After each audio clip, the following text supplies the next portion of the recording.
एक लड़का academy entrance exam देने आया था और उसने आते ही सबको शॉक कर दिया। जैसे ही मैच स्टार्ट हुआ, वो 1 सेकंड में एग्जामिनर के पीछे डिसअपियर हो गया और एक ही क्लीन स्ट्राइक में उसे गिरा दिया। ये सीन देखकर दुनिया की सबसे पावरफुल फीमेल स्वॉर्ड गॉड भी इंप्रेस हो गई। कहते हैं कि उसने कभी किसी को अपना स्टूडेंट नहीं बनाया था, लेकिन उस पल पहली बार उसने सोचा कि शायद ये लड़का एक्सेप्शन हो सकता है। उसे सिर्फ उसकी स्किल नहीं, बल्कि उसके अंदर छुपी एक मिस्टीरियस पावर भी महसूस हुई। लेकिन सच कुछ और ही था, जो वहां किसी को नहीं पता था। वो लड़का अपनी प्रीवियस लाइफ में ऑलरेडी स्वॉर्ड्समैनशिप के पीक पर पहुंच चुका था। वो एक अनडिफीटेड स्वॉर्ड गॉड था, जिसने अकेला लड़ते हुए ह्यूमैनिटी के सबसे बड़े एनिमी को भी सीरियसली वूंड किया था। लेकिन उसने एक बड़ी गलती कर दी थी। उसने लिक्विडेटर को अंडर एस्टिमेट कर दिया। एक ही स्ट्राइक में उसका हार्ट पियर्स हो गया और उसे लगा कि सब कुछ वहीं खत्म हो गया है। लेकिन मौत के बाद उसने खुद को एक अजीब सी मिस्टीरियस स्पेस में पाया, जहां उसकी मुलाकात क्रोनोस नाम के एक बीइंग से हुई, जो खुद को टाइम का गॉड बताता था। क्रोनोस ने उसे बताया कि उसके अंदर एक ऐसी पावर है जो लिक्विडेटर से भी ज्यादा स्ट्रांग है, लेकिन अब तक अवीकन नहीं हुई। इसलिए उसने उसे एक सेकंड चांस दिया, रीबर्थ का, जहां उसकी मेमोरीज और सोल दोनों इंटैक्ट रहे। उस मोमेंट पर सब कुछ रीसेट हो गया, जैसे जिंदगी फिर से जीरो से स्टार्ट हो रही हो। क्रोनोस ने इस नई लाइफ में दुनिया का फ्यूचर उस लड़के के हवाले कर दिया। जब उसने दोबारा आंखें खोली तो वो एक खुले फील्ड में पड़ा था। दूर उसे अपना गांव दिखा, रिनाल्डो। उसे तुरंत रियलाइजेशन हुआ कि वो सच में पास्ट में वापस आ चुका है। तभी उसके हाथ में अचानक तेज दर्द हुआ। जब उसने वूंड देखा तो उसे याद आया कि ये चोट बेल्ड ने दी थी, जब वो और उसकी गैंग उस पर अटैक करने आए थे। उसी मोमेंट उसने मन ही मन एक कसम खाई कि अब वो कभी भी किसी बेल्ट जैसे इंसान से नहीं हारेगा। उसे याद था कि 10 साल बाद लिक्विडेटर इस दुनिया में वापस आएगा और उसकी पावर इतनी ओवरवेलमिंग होगी कि कोई भी उसका सामना नहीं कर पाएगा। लेकिन क्रोनोस की बात उसके दिमाग में क्लियर थी। उसकी खुद की पावर उससे भी ज्यादा है, बस अभी तक अवेकन नहीं हुई। जब वो ये सब सोचता हुआ वापस जाने ही वाला था, तभी उसकी टक्कर सीधा बेल्ट से हो गई, जो सालों से उसे टॉर्चर करता आ रहा था। बेल्ट उसे ढूंढ रहा था और आज उसे फॉरेस्ट में पकड़ लिया। उसने बिना डिले किए एक स्वॉर्ड उसके सामने फेंकी और डिमांड किया कि आज ही प्रैक्टिस मैच होगा, वरना वो उसे जाने नहीं देगा। लड़के ने कामली मना कर दिया, कहकर कि उसकी इंजरीज अभी हील नहीं हुई हैं और फाइट बाद में हो सकती है। लेकिन बेल्ट ने उसकी बात इग्नोर कर दी और बोला कि स्वॉर्ड्स ब्लंट है, इसलिए कोई डेंजर नहीं है। अपनी बात कंप्लीट करने से पहले ही वो अटैक करते हुए उस पर चार्ज कर गया। बेल्ट के अटैक्स फास्ट और अग्रेसिव थे, लेकिन लड़के के लिए वो सब स्लो मोशन जैसा लग रहा था। उसने बिना किसी एफर्ट के साइड स्टेप करके अटैक डॉज कर दिया। उसने अपनी प्रीवियस लाइफ में इतनी बैटल्स देखी थी कि बेल्ट की स्पीड उसके लिए कुछ भी नहीं थी। ये देखकर आसपास के लोग भी शॉक हो गए और सोचने लगे कि वो इतना फास्ट कब हो गया। फिर लड़के ने थोड़ा डिस्टेंस क्रिएट किया और जमीन पर पड़ी स्वॉर्ड उठा ली। उसने डिसाइड किया कि अगर बेल्ट फाइट चाहता है तो वो उससे क्लियरली जवाब देगा। जैसे ही उसने स्वॉर्ड पकड़ी, बेल्ट दोबारा उस पर चार्ज कर गया। इस बार लड़के ने सीधा काउंटर किया। एक स्मूथ और प्रिसाइज मूव में उसने स्ट्राइक किया और बेल्ट की स्वॉर्ड सीधा हवा में उड़ गई। बेल्ट पूरी तरह से कॉट ऑफ गार्ड हो गया। उसने अपने आप को समझाने की कोशिश की कि यह सिर्फ एक फ्लूक था, लेकिन उसी मोमेंट लड़के ने हल्का सा स्माइल किया, जैसे वो क्लियरली वॉर्न कर रहा हो कि उसे अंडर एस्टिमेट करना सबसे बड़ी गलती होगी। उसने ठंडी आवाज में कहा कि टेंशन लेने की कोई बात नहीं है, ब्लंटेड स्वॉर्ड्स बिल्कुल सेफ होते हैं। लेकिन उसके कहने के तुरंत बाद ही उसने स्वॉर्ड सीधा बेल्ट पर गिरा दी। ब्लेड ब्लंट होने के बावजूद उसने बेल्ट के शोल्डर पर एक गहरा कट मार दिया। दर्द से बेल्ट तुरंत घुटनों पर गिर गया, अपने हाथों से वूंड को दबाते हुए, लेकिन खून उसकी उंगलियों के बीच से निकलता रहा। ये सब बिल्कुल वैसे ही हो रहा था जैसे उसने एक्सपेक्ट किया था, लेकिन वो अभी रुकने वाला नहीं था। जब बेल्ट शॉक में जम सा गया था, तब उसने स्वॉर्ड के फ्लैट साइड से उसके मुंह पर जोर से वार किया। इम्पैक्ट इतना पावरफुल था कि बेल्ट के कई दांत सीधे टूटकर गिर गए। अब बेल्ट कांप रहा था और हिचकिचाते हुए पूछ रहा था कि वो इतना स्ट्रांग कैसे हो गया। सिचुएशन कंट्रोल से बाहर जाती देख बेल्ट ने अपनी गैंग को सिग्नल दिया। सिर्फ 3 सेकंड के अंदर उन्होंने प्लान बना लिया। सब एक साथ पीछे से अटैक करेंगे।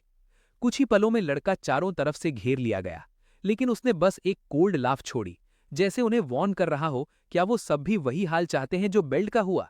लेकिन किसी ने उसकी बात नहीं सुनी। सब एक साथ उस पर टूट पड़े। इस बार लड़का हल्का सा मुस्कुराया। उसने सोचा कि वो उन्हें पहले जाने देने वाला था, लेकिन अब उन्होंने अपना चांस खो दिया है। सिर्फ 10 मिनट बाद पूरी गैंग जमीन पर पड़ी थी, हर कोई कंप्लीटली डिफीटेड। जो लोग कभी उसके लिए डर का रीजन थे, आज उसने उन्हें बिना पसीना बहाए गिरा दिया। उसे याद आया कि ये सब सैरा स्वॉर्ड्समैनशिप डोजो में ट्रेन करते हैं, और ये बात सही भी निकली। लेकिन लेटली ये लोग प्रैक्टिस स्किप कर रहे थे क्योंकि उन्हें लगता था कि वो ऑलरेडी काफी स्ट्रांग हो चुके हैं। ये सोचकर उसे उन पर थोड़ी सी तरस भी आई। यहाँ के हिसाब से शायद ये लोग स्ट्रांग होंगे, लेकिन उसके लेवल पर ये कुछ भी नहीं थे। उसने समझा कि डोजो उससे रॉ स्किल के मामले में शायद ज्यादा कुछ न दे पाए, लेकिन एक चीज थी जो उससे वहां से चाहिए थी, रिकमेंडेशन। उसे याद था कि डोजो में एंट्री के लिए रिकमेंडेशन जरूरी होती है। जब उसने बेल्ट से इस बारे में कहा तो बेल्ट तुरंत घबरा गया और बोला कि वो किसी और से पूछ ले। अगर उसके मास्टर को पता चल गया कि वो हार गया है तो उसे पनिशमेंट मिलेगी। इसका जवाब लड़के ने वर्ड से नहीं, एक्शन से दिया। एक सिंपल एफर्टलेस सोर्ड स्विंग। उसने बेल्ट को सीधा कहा कि बकवास बंद करे और जो बोला है वो करे। ब्लेड हवा में से गुजरी और बेल्ट के चेहरे के बिल्कुल सामने एक पत्ता दो टुकड़ों में कट हो गया। ये देखते ही बेल्ट की हिम्मत टूट गई। डर के मारे तुरंत मान गया और बोला कि वो खुद उसे डोजो ले जाएगा। रास्ते में बेल्ट ने पूछा कि इतनी स्ट्रेंथ होने के बाद भी उसे डोजो जाने की क्या जरूरत है, क्योंकि उसके लेवल के लिए तो ये सब पॉइंटलेस है। लड़के ने कामली जवाब दिया कि डोजो के पास एकेडमी के लिए एक रिकमेंडेशन स्लॉट है और उसे सिर्फ वही चाहिए। उनकी बात सुनकर पास खड़ा एक आदमी धीरे से बोल पड़ा कि एकेडमी हो या कुछ भी हो, इतने स्ट्रांग इंसान को वहां जाने की कोई जरूरत नहीं है। उसकी ये बात लड़के को सीधा उसकी पुरानी यादों में ले गई। उसने सोचा अगर ये स्ट्रेंथ काफी होती तो वो ये सब करता ही नहीं, लेकिन सच ये था कि ये बिल्कुल भी इनफ नहीं था। दुनिया की सबसे पावरफुल फोर्स भी लिक्विडेटर के एक सीरियस अटैक को सरवाइव नहीं कर सकती थी। उसने याद किया कि जब उसने अपनी मिस्टीरियस पावर अनलीश की थी, तब भी जब लिक्विडेटर सीरियस हुआ तो वो उसे छू तक नहीं पाया। उसे ये भी नहीं पता था कि उसे कितना स्ट्रांग बनना पड़ेगा उसे हराने के लिए। लेकिन एक पर ऐसा था, छोटा सा ही सही, जब उसने उस डार्क फोर्स को कंट्रोल किया था, और उस एक इंस्टेंट के लिए वो सच में दुनिया का सबसे पावरफुल सोर्ड गॉड बन गया था। फिर उसने रियलाइज किया कि अपनी प्रीवियस लाइफ में वो सिर्फ एक ही सोर्ड स्टाइल पर फोकस करता रहा, जो सोर्ड सेंट ने उसे सिखाया था। अगर वो एक साथ मल्टीपल सोर्ड डिसिप्लिन्स में ट्रेन करता, बिल्कुल सोर्ड सेंट की तरह, तो उसकी पावर ऐसे ग्रो होती जैसा वो अभी इमेजिन भी नहीं कर सकता। उसने ये भी समझा कि डार्क फोर्स का यूज करके जो पावर उसने पाई थी वो सिर्फ एक टेम्परेरी मोमेंट था। उसकी असली सोर्समैनशिप अभी भी काफी रॉ थी, और शायद इसीलिए क्रोनोस ने उससे एक और चांस दिया था। उसे अब समझ आ रहा था कि शायद इसीलिए टाइम गॉड ने उसे पास्ट में वापस भेजा था। कुछ देर बाद वो डोजो पहुंचता है। वहां की मास्टर उसे देखते ही अपने स्टूडेंट्स के बिहेवियर के लिए माफी मांगती है। वो क्लियरली बोलती है कि उन सबको ऑलरेडी एक्सपेल कर दिया गया है, क्योंकि वो अपने स्टूडेंट से ऐसे कंडक्ट बिल्कुल टॉलरेट नहीं करती। लड़का बिना टाइम वेस्ट किए सीधा पॉइंट पर आता है। वो कहता है कि उसने सुना है कि डोजो एकेडमी के लिए रिकमेंडेशन लेटर देता है, और वो उसी के लिए आया है। ये सुनते ही मास्टर शांत से अपनी सोर्ड निकालती है। वो कहती है कि रिकमेंडेशन देने में उसे कोई प्रॉब्लम नहीं है, लेकिन पहले वो उसकी कैपेबिलिटी खुद देखना चाहती है।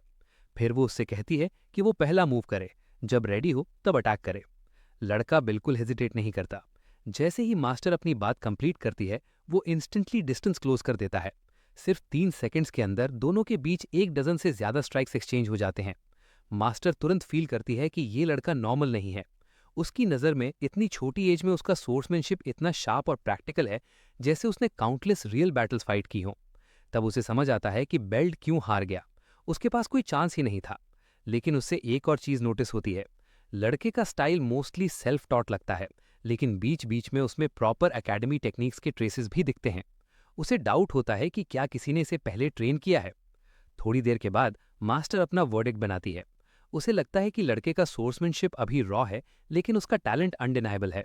उसके चेहरे पर एक हल्की सी स्माइल आती है, जैसे उसे एक डायमंड इन द रफ मिल गया हो, जो बस शेप होने का वेट कर रहा है। फिर वो डिसाइड करती है कि अब मैच एंड करना चाहिए, लेकिन लड़का पहले से रेडी था।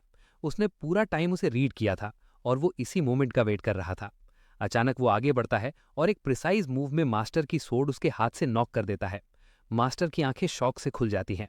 उसके बाद वो जितने भी स्ट्राइक्स ट्राई करती है, लड़का हर एक को परफेक्टली ब्लॉक कर देता है। मास्टर समझ नहीं पाती वो पीछे क्यों नहीं हट रहा, वो उसके साथ पेस कैसे मैच कर रहा है। वो सिर्फ उसे लाइटली टेस्ट करना चाहती थी, लेकिन अब वो खुद फुल पावर यूज करने पर मजबूर हो जाती हैं। और तब उसे एक चीज फील होती है जो उसने बहुत टाइम से नहीं फील की थी, फेयर। ये रियलाइजेशन उसे हिला देता है। उसी मोमेंट लड़का अपनी स्वॉर्ड रेस करता है और उसके बॉडी से एक मिस्टीरियस पावर रेडिएट होने लगती है। बिना उसे रियलाइज किए वो पावर अवेकन हो चुकी होती है। जैसे ही मास्टर उस पर रश करती है, लड़का स्विंग करता है और एक हल्की सी डार्क एनर्जी हवा को चीर देती है। लेकिन मास्टर उस अटैक को फेस नहीं करती। उसकी इंस्टिंक्ट्स उसे रोक देते हैं और वो तुरंत पीछे हट जाती है। वही इंस्टिंक्ट उसकी जान बचा लेता है। लेकिन उस अटैक के बाद लड़का पूरी तरह ड्रेन हो जाता है। उसका बॉडी बिल्कुल हॉलो फील करता है। मास्टर तुरंत इस ओपनिंग का फायदा उठाती है और फिनिशिंग ब्लो के लिए आगे बढ़ती है। उसे लगता है उसका डिसीजन सही था, क्योंकि उसने अटैक को डायरेक्टली फेस नहीं किया, इसलिए उसे उसकी असली पावर का एहसास नहीं हुआ। लेकिन जैसे ही उसकी स्वॉर्ड नीचे आती है, उसके चेहरे का एक्सप्रेशन शॉक में बदल जाता है। उसकी स्वॉर्ड ऑलरेडी टूट चुकी होती है, बिल्कुल क्लीन कट, और उसे पता भी नहीं चला कब। लड़के का पहले वाला स्ट्राइक उसकी वुडन स्वॉर्ड को ऑलरेडी कट कर चुका था। अगर वो उस वक्त आगे बढ़ती तो सिर्फ स्वॉर्ड नहीं, कुछ और भी टूट सकता था। ये देखकर लड़का खुद भी शॉक हो जाता है। उसने अपनी प्रीवियस लाइफ वाली पावर को फिर से टच कर लिया था, लेकिन अगले ही पल उसका दिमाग ब्लैंक हो जाता है और वो सीधा मास्टर के सामने घुटनों पर गिर जाता है। इससे एक बात क्लियर हो जाती है, उसका करंट बॉडी अभी इतना स्ट्रांग नहीं है कि वो इस पावर को हैंडल कर सके। फिर भी वो खुद को जोर लगाकर खड़ा करता है और कैजुअली बोलता है कि वो ठीक है। उसके दिमाग में एक थॉट आता है, क्या उसे मास्टर को इस पावर के बारे में बताना चाहिए? क्योंकि अब ये क्लियर है कि वो कोई ऑर्डिनरी इंसान नहीं है। वो ऑलरेडी स्ट्रांग था, बाकी लोगों से काफी ज्यादा स्ट्रांग, लेकिन उसने ये बात वहीं छोड़ दी। उसे पता था कि अगर वो सच बताएगा भी तो कोई बिलीव नहीं करेगा, और ऑनेस्टली वो खुद भी उस पावर को प्रॉपरली कंट्रोल नहीं कर पा रहा था। उसने हल्का सा लाफ किया और कैजुअली बोला कि बस थोड़ा सा ओवर हो गया था। मास्टर चुपचाप उस ब्रोकन स्वॉर्ड को देख रही थी। उसका एक्सप्रेशन बिल्कुल सीरियस हो गया था। लॉजिक के हिसाब से ये पॉसिबल ही नहीं था, एक ब्लंट ब्लेड इतना क्लीन कट कैसे कर सकती है।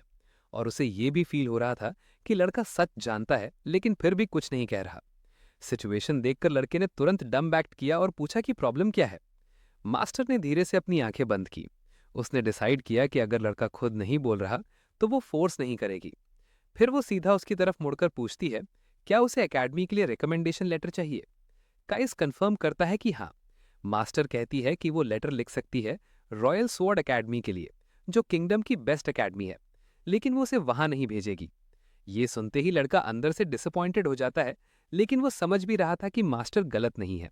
उसकी करंट स्ट्रेंथ के साथ वो वहां जाकर भी कोई खास इम्पैक्ट नहीं क्रिएट कर सकता, नहीं डाल पाएगा। उसके पास रॉ पावर की कमी है और उसका टेक्निकल सोर्ड्समैनशिप भी अभी परफेक्ट नहीं है। लेकिन तभी मास्टर अपनी बात क्लियर करती है। वो कहती है कि गलत समझने की जरूरत नहीं है, क्योंकि उसके लिए सही जगह रॉयल एकेडमी नहीं बल्कि वर्ल्ड यूनाइटेड एकेडमी है। ये नाम सुनते ही लड़का लिटरली शॉक हो जाता है। ये सिर्फ किंगडम की बेस्ट एकेडमी नहीं बल्कि पूरी दुनिया की टॉप एकेडमी है। यहाँ से काउंटलेस लेजेंड्स निकले हैं और यही वो जगह है जहाँ स्वॉर्ड सेंट ने ट्रेनिंग ली थी। लड़का डिसबिलीफ में उससे देखता है और सोचता है कि उसकी करंट स्ट्रेंथ के साथ वो वहां एक्सेप्ट कैसे होगा। मास्टर उसकी सिचुएशन परफेक्टली समझ रही थी। वो कहती है कि लड़का खुद भी फील कर रहा है, उसका बॉडी अभी एक प्रॉपर स्पोर्ट्समैन के स्टैंडर्ड के आसपास भी नहीं है। रॉयल एकेडमी में शायद उसकी टेक्निक काम आ जाती, लेकिन वर्ल्ड यूनाइटेड एकेडमी में सिर्फ टेक्निक से कुछ नहीं होगा।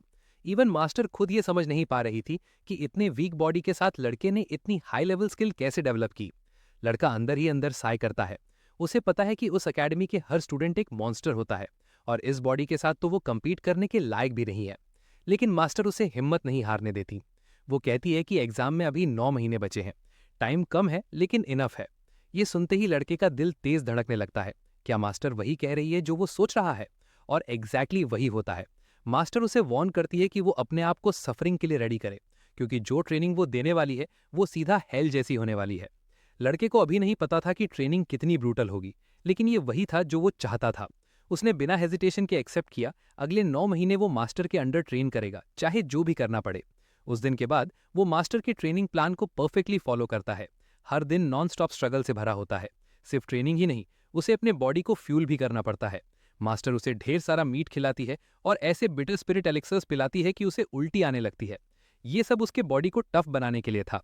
लेकिन सबसे इंपॉर्टेंट पार्ट था सोर्ड्समैनशिप। उसका ज्यादातर टाइम मास्टर के साथ ट्रेनिंग में ही गुजरता है और देखते ही देखते 8 महीने बीत जाते हैं। उसका फिजिकल कंडीशन कंप्लीटली ट्रांसफॉर्म हो चुका होता है। मास्टर फाइनली कहती है कि अब उसके पास सिखाने के लिए ज़्यादा कुछ नहीं बचा। अब अगला स्टेप है दुनिया की तरफ निकलना। मास्टर ने कहा कि एग्जाम में अभी 1 महीना बाकी है, लेकिन बेटर होगा कि वो पहले ही वर्ल्ड यूनाइटेड एकेडमी पहुंच जाए। उनका मानना था कि अनफेमिलियर जगह पर लास्ट मोमेंट पर जाना रिस्क होगा, इसलिए अर्ली अराइव करके इन्वायरमेंट समझना ज़्यादा स्मार्ट मूव है। जाने से पहले मास्टर ने उसे काफ़ी सारा ट्रैवल मनी भी दिया, ताकि जर्नी में कोई प्रॉब्लम ना आए। लड़के ने पैसे लेते हुए मन ही मन एक प्रॉमिस किया, वो उन्हें कभी डिसअपॉइंट नहीं करेगा। अब वो पूरी तरह रेडी था। उसका डेस्टिनेशन क्लियर था, वर्ल्ड यूनाइटेड एकेडमी। जाते वक्त मास्टर ने हल्का सा स्माइल दिया और कहा कि वो उसके पास होने के लिए प्रे करेगी, और जब वो पास हो जाए तो उससे ज़रूर लिखे। लगभग 20 दिन की जर्नी के बाद लड़का फाइनली एकेडमी पहुंच गया। उसने अपनी जिंदगी में इतनी ग्रैंड जगह कभी नहीं देखी थी। और अब एंट्रेंस एग्जाम के एंट्री पासेस डिस्ट्रीब्यूट होने वाले थे। वहां इतने कैंडिडेट्स थे कि उन्हें काउंट करना मुश्किल था, लेकिन उनमें से सिर्फ लगभग 20 लोग ही सेलेक्ट होने वाले थे।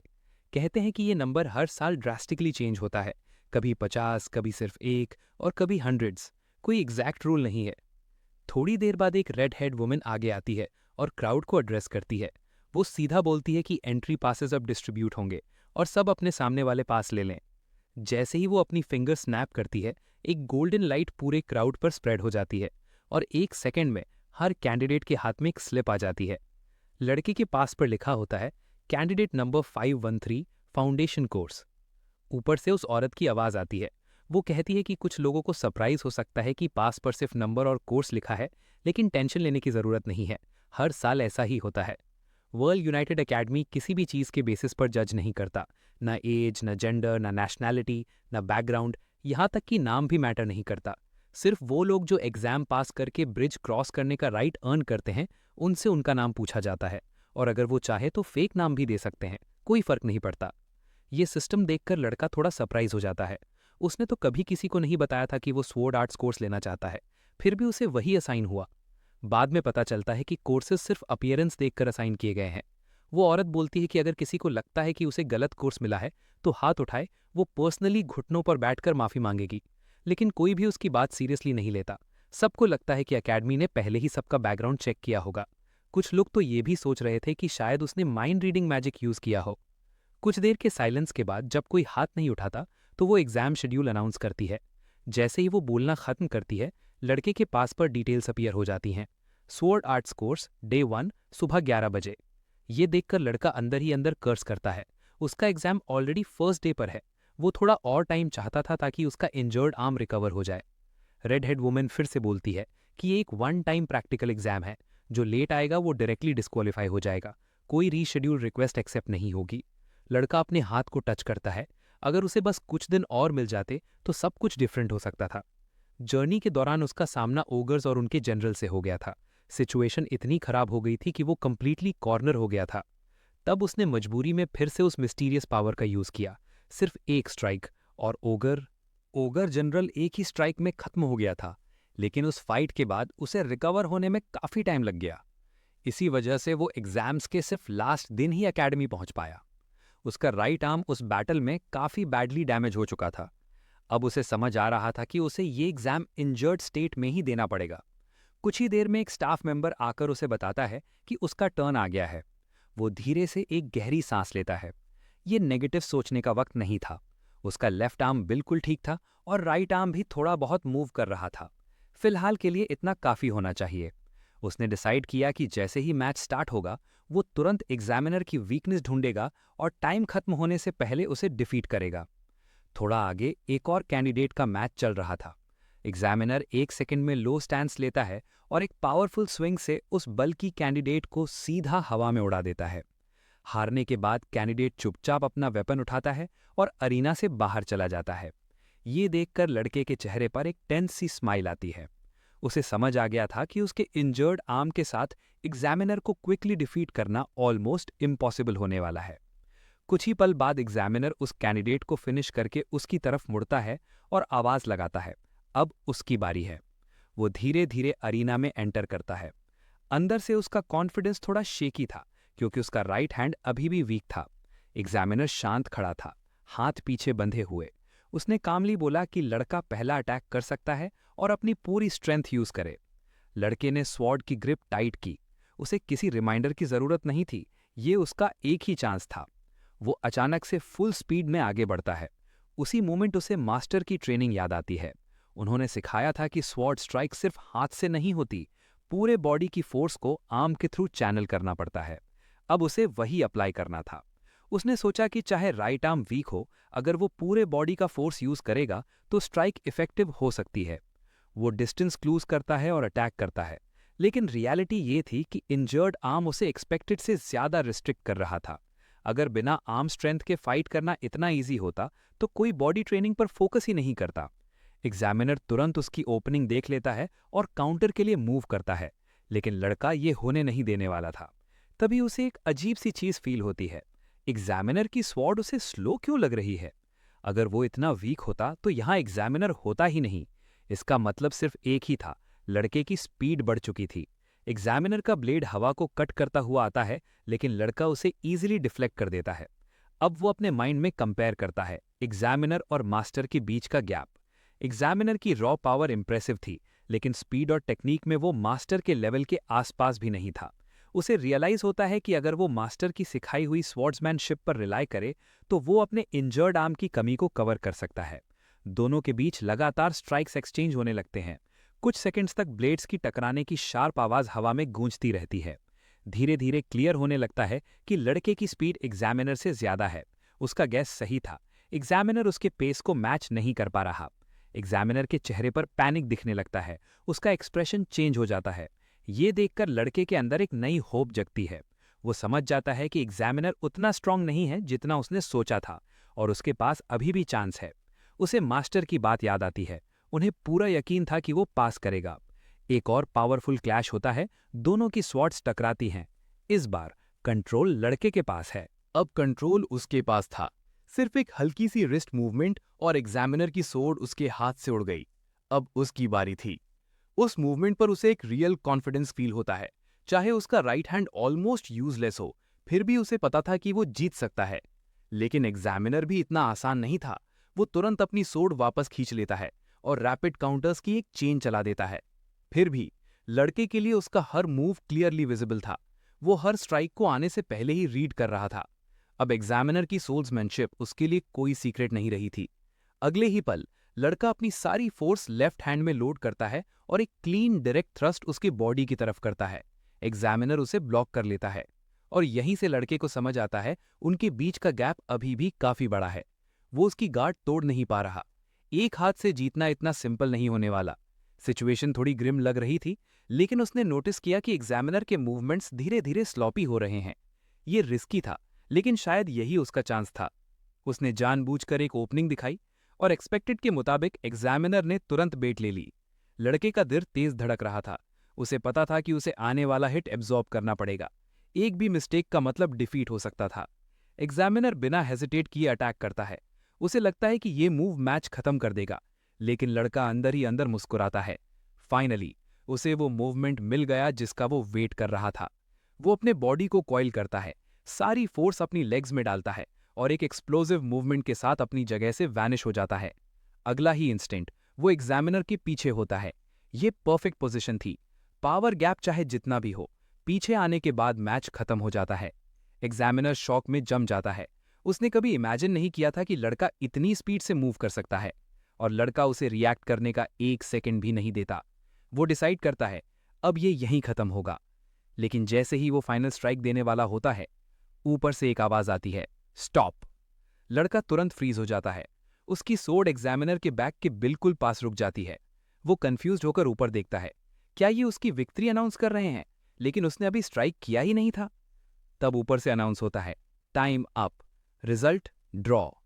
ये सुनते ही उसे ऐसा लगता है जैसे ठंडा पानी उस पर गिर गया हो। वो फाइट में इतना लॉस्ट हो गया था कि उसे याद ही नहीं रहा मैच सिर्फ 3 मिनट का था। रिग्रेट उस पर हावी हो जाता है। उसे लगता है कि उसने अपनी मास्टर को डिसअपॉइंट कर दिया। फ्रस्ट्रेशन इतनी बढ़ जाती है कि कंट्रोल करना मुश्किल हो जाता है। वो अपनी सोर्ड को टाइट पकड़ता है, फिर धीरे से छोड़ देता है, फिर दोबारा ग्रिप टाइट करता है। आखिर वो चुपचाप मुड़कर एरिना से बाहर चला जाता है। उसने अपना सब कुछ दे दिया था। अगर उसका आर्म इंजर्ड नहीं होता तो वो एग्जामिनर को सेकंड्स में फिनिश कर देता। अगर वो इस लेवल के एग्जामिनर को ही बीट नहीं कर पाया तो आगे का रास्ता बहुत टफ होने वाला है। वो रुकता है, धीरे से पीछे मुड़कर देखता है। उसे लगता है कि अगले साल तक उसका आर्म ठीक हो जाएगा। तब वो वापस आएगा और दोबारा ट्राई करेगा। टाइम फास्ट फॉरवर्ड होता है। 1 हफ्ता बीत जाता है। अकेडमी के अंदर एक बड़े राउंड टेबल के पास 6 लोग बैठकर डिस्कशन कर रहे होते हैं। उनमें से एक एल्डर, जिनके पास सबसे ज्यादा अथॉरिटी है, सबसे पहले बोलते हैं। वो पूछते हैं कि एग्जाम्स खत्म हो चुके हैं तो कैंडिडेट्स के बारे में सबका क्या ओपिनियन है। कुछ इंस्ट्रक्टर्स थकावट की कंप्लेन करते हैं। एक बोलता है कि सबका एक साथ ऑब्जर्व करना इनएफिशिएंट है, अगले साल काम डिवाइड करना चाहिए। लेकिन दूसरा तुरंत अपोज करता है। वो कहता है कि सिर्फ इजी स्केड्यूल के लिए किसी पोटेंशियल जीनियस को मिस करना एक्सेप्टेबल नहीं है। एल्डर थोड़ा इरिटेटेड हो जाते हैं और हाथ उठाकर सबको रोक देते हैं। वो कहते हैं कि उन्होंने एग्जाम सिस्टम के बारे में नहीं, बल्कि स्टूडेंट्स के बारे में ओपिनियन मांगा था। अगले ही पल हर कैंडिडेट के एग्जाम की कंप्लीट रिकॉर्डिंग्स उनके सामने अपीयर होने लगते हैं। रूम के अंदर हर कैंडिडेट के एग्जाम के रिकॉर्डिंग्स एक साथ अपीयर हो जाते हैं।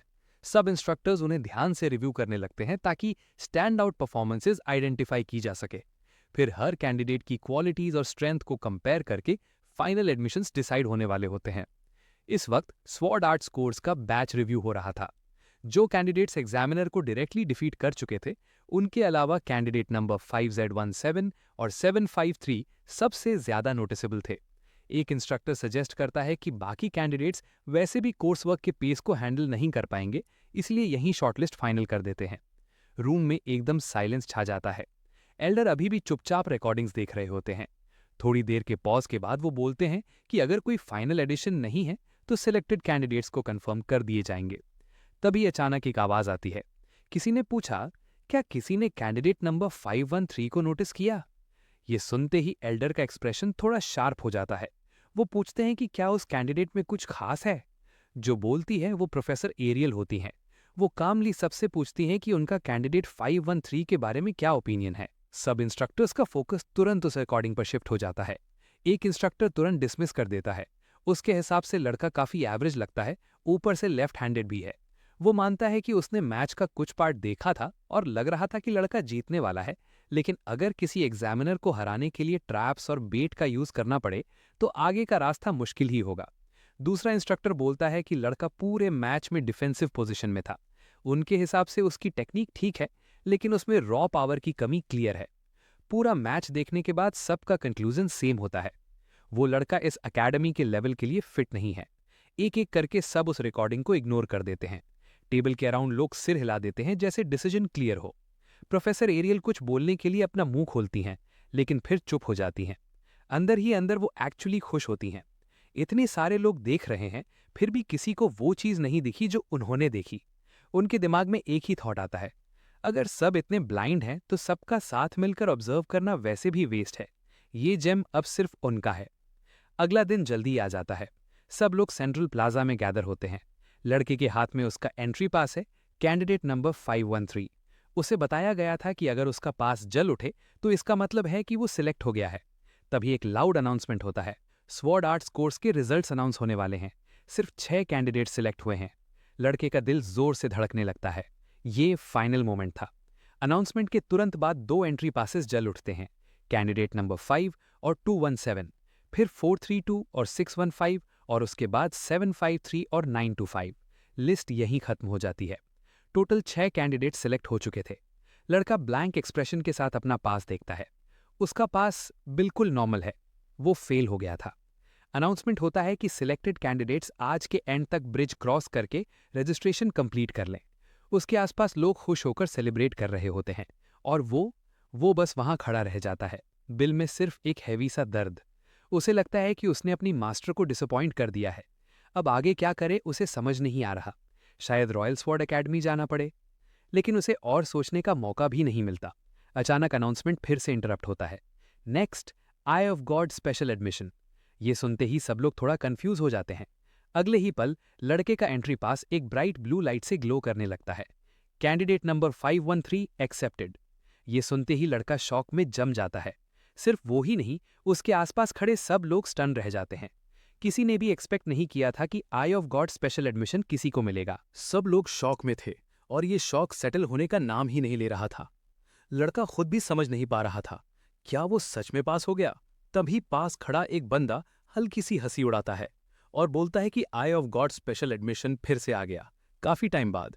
लड़का कंफ्यूज हो जाता है। उसने पहले कभी इस एडमिशन के बारे में सुना ही नहीं था, लेकिन आसपास के लोग उससे अजीब नजरों से देख रहे थे, कंटेम्प्ट से भरी हुई। कोई धीरे से बोलता है, ये तो बस बैकडोर एडमिशन है। दूसरा बोलता है कि वर्ल्ड यूनाइटेड एकेडमी का लेवल गिर चुका है। ये सुनकर लड़का थोड़ा हिल जाता है। मतलब आई ऑफ गॉड स्पेशल एडमिशन को लोग बैकडोर एंट्री समझते हैं। उसका दिमाग तुरंत अपनी मास्टर की तरफ जाता है। उसके पास खुद कोई कनेक्शंस नहीं थे, लेकिन शायद मास्टर का नेटवर्क उसकी सोच से भी ज्यादा डीप हो, शायद इतना पावरफुल कि उसे डायरेक्टली वर्ल्ड यूनाइटेड एकेडमी तक पहुंचा सके। लेकिन तभी एक एल्डर उन सबको रोक देते हैं। वो स्ट्रिक्ट टोन में बोलते हैं कि आई ऑफ गॉड स्पेशल एडमिशन के बारे में ऐसे बात करना बंद करें। ये कोई नॉर्मल कैटेगरी नहीं है, ये एक ऑनर है जिसने पिछले 100 सालों में काउंटलेस हीरोज प्रोड्यूस किए हैं। वो उन्हें नादान कहकर डांट देते हैं। लेकिन वो दो लोग फिर भी हंसी उड़ा देते हैं। वो कहते हैं कि पुराने लोग अभी भी आई ऑफ गॉड के नाम पर जी रहे हैं, लेकिन वो ग्लोरी अब सिर्फ हिस्ट्री बन चुकी है। और सच ये था कि वो पूरी तरह गलत भी नहीं थे। रीसेंट ईयर्स में जो लोग आई ऑफ गॉड स्पेशल एडमिशन से आए थे, एमी वाइट, बेला ऑलब्राइट, रिक म्यूलर और जेकब ब्लूमफील्ड, उन सब का रिजल्ट फेलियर ही रहा था। आज के कैंडिडेट्स भी ये बात जानते थे। इसीलिए अब आई ऑफ गॉड स्पेशल एडमिशन एक जोक बन चुका था, एक बैकडोर पास। ये सुनते ही लड़का अंदर से हिल जाता है। उसे याद आता है अपनी प्रीवियस लाइफ में एमी वाइट एक स्वॉर्ड गॉड लेवल तक पहुंच गई थी और बेला ऑलब्राइट दुनिया की सबसे पावरफुल मेज बनी थी, और वो तीनों लिक्विडेटर के अगेंस्ट भेजे गए कोर फोर्स का हिस्सा थे, और वो सब भी इसी स्पेशल एडमिशन के थ्रू आए थे। ये रियलाइजेशन उसे अंदर तक हिला देता है। अब उसका नाम भी उन्हीं लोगों के साथ खड़ा है। तभी अनाउंसमेंट होता है कि एंट्रेंस सेरेमनी 30 मिनट्स में स्टार्ट होगी। सब स्टूडेंट्स को अपनी यूनिफॉर्म पहनकर मेन बिल्डिंग के सामने प्लाजा में गैदर होना है। सब स्टूडेंट्स ऑलरेडी रेडी होते हैं, लेकिन सब वेट करते रहते हैं और कोई आता ही नहीं। सब कंफ्यूज होने लगते हैं कि क्या वो गलत जगह पर आ गए हैं। तभी एक इंस्ट्रक्टर भागते हुए आता है, सांस फूली हुई, और डिले के लिए बार बार सॉरी बोलता है। वो बताता है कि शेड्यूलिंग में थोड़ा मिक्सअप हो गया था और वेन्यू अभी प्रिपेयर हो रहा है। फिर वो सबको थोड़ा पीछे हटने के लिए बोलता है ताकि वो यहाँ स्टेयरवे बना सके। सब लोग लगभग 10 मीटर्स पीछे हट जाते हैं, और तब कुछ अजीब होने लगता है। जमीन पर एक गोल्डन मैजिकल पैटर्न फॉर्म होने लगता है। सब लोग कंफ्यूज्ड होकर देखते रहते हैं कि ये इंस्ट्रक्टर आखिर कर क्या रहा है। वो धीरे से अपना हाथ जमीन पर रखता है, और नेक्स्ट इंस्टेंट उसके हाथ से गोल्डन मैजिक हर तरफ स्प्रेड होने लगती है।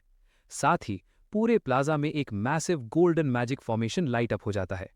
जमीन से एक गोल्डन स्टेयरकेस उठने लगती है, जो सीधा मेन एंट्रेंस की तरफ एक्सटेंड हो रही होती है। ये देखकर सब लोग स्टन रह जाते हैं। ये किस लेवल की पावर है? उस मैजिक की डेंसिटी इतनी ज्यादा होती है कि किसी ने पहले कभी ऐसा फील नहीं किया था। और ये सिर्फ एक इंस्ट्रक्टर की पावर थी। एक पल में मेन बिल्डिंग के दोनों साइड्स पर गोल्डन स्टेयरकेसेस खड़ी हो जाती हैं। हर स्टूडेंट बस वहीं खड़ा रह जाता है, आंखों में शौक और दिल में ऑ के साथ। इंस्ट्रक्टर हल्का सा स्माइल करता है और बोलता है कि अब सब ऊपर जा सकते हैं, जो सीट पसंद आए वहां बैठ जाएं। अभी भी सब लोग कुछ देर पहले हुई मैसिव मैजिकल टेलीपोर्टेशन फॉर्मेशन से शॉक में थे। इतना बड़ा स्केल किसी ने एक्सपेक्ट नहीं किया था। लड़का ज्यादा सोचता नहीं, वो सीधा पास वाली एम्प्टी सीट पर बैठ जाता है। उसके हिसाब से शायद सेरेमनी को ऐसी जगह रखना था जहां से पूरा कैंपस क्लियरली दिखे। इतनी बड़ी टेलीपोर्टेशन मैजिक सिर्फ एक व्यू के लिए यूज करना, ये काफी एक्स्ट्रावेगेंट था। लेकिन एक बात क्लियर थी, वो फाइनली वर्ल्ड यूनाइटेड एकेडमी का हिस्सा बन चुका था। और पिछले 2 दिन में इंस्ट्रक्टर्स की पावर देखने के बाद उसे समझ आ गया था कि ये जगह कितनी डेंजरस और पावरफुल है। आगे बैठा एक लड़का थोड़ा कंफ्यूज लग रहा था। वो बोलता है कि सीट्स थोड़ी ज्यादा नहीं है, अगर सिर्फ 30 स्टूडेंट सिलेक्ट हुए हैं तो इतनी सीट्स की क्या जरूरत है। दूसरा बंदा हंस पड़ता है और कहता है कि उसे कुछ पता ही नहीं है। पहला लड़का बिल्कुल एम्बैरस नहीं होता। वो सीधा बोलता है कि उसने अपनी जिंदगी सिर्फ स्वॉर्ड के लिए डेडिकेट की है, बाकी चीजों पर कभी ध्यान नहीं दिया। तभी एक लड़की फिंगर स्नैप करती है और बोलती है कि वो एक्सप्लेन करती है। वो बताती है कि वर्ल्ड यूनाइटेड एकेडमी का नाम ही सब कुछ एक्सप्लेन करता है। ये सिर्फ एक जगह के स्टूडेंट्स नहीं, बल्कि पूरी दुनिया के बेस्ट स्टूडेंट्स को गैदर करता है। मतलब सिर्फ वो लोग नहीं जो यहाँ बैठे हैं, बल्कि दुनिया भर से कैंडिडेट सिलेक्ट हो रहे हैं। फिर वो ऊपर आसमान की तरफ पॉइंट करती है और कहती है, देख लो। सब लोग ऊपर देखते हैं और नेक्स्ट मोमेंट सब स्टन रह जाते हैं। आसमान पूरा एयरशिप्स से भरा होता है और उनके बीच में मैजिकल बीस्ट्स भी उड़ रहे होते हैं। वो लड़का तुरंत शॉक में खड़ा हो जाता है। स्केल इतना मैसिव था कि समझना मुश्किल था। लड़के की नज़र एक छोटे वेसल पर पड़ती है जो एक बड़े एयरशिप के नीचे लटका हुआ होता है, और उसकी आंखें वाइडन हो जाती हैं। वो पहचान लेता है, ये स्ट्रेटो एयरशिप है। अपनी प्रीवियस लाइफ में जब वो लिक्विडेटर स्क्वाड का हिस्सा था, तब वो एक बार इस पर चढ़ चुका था।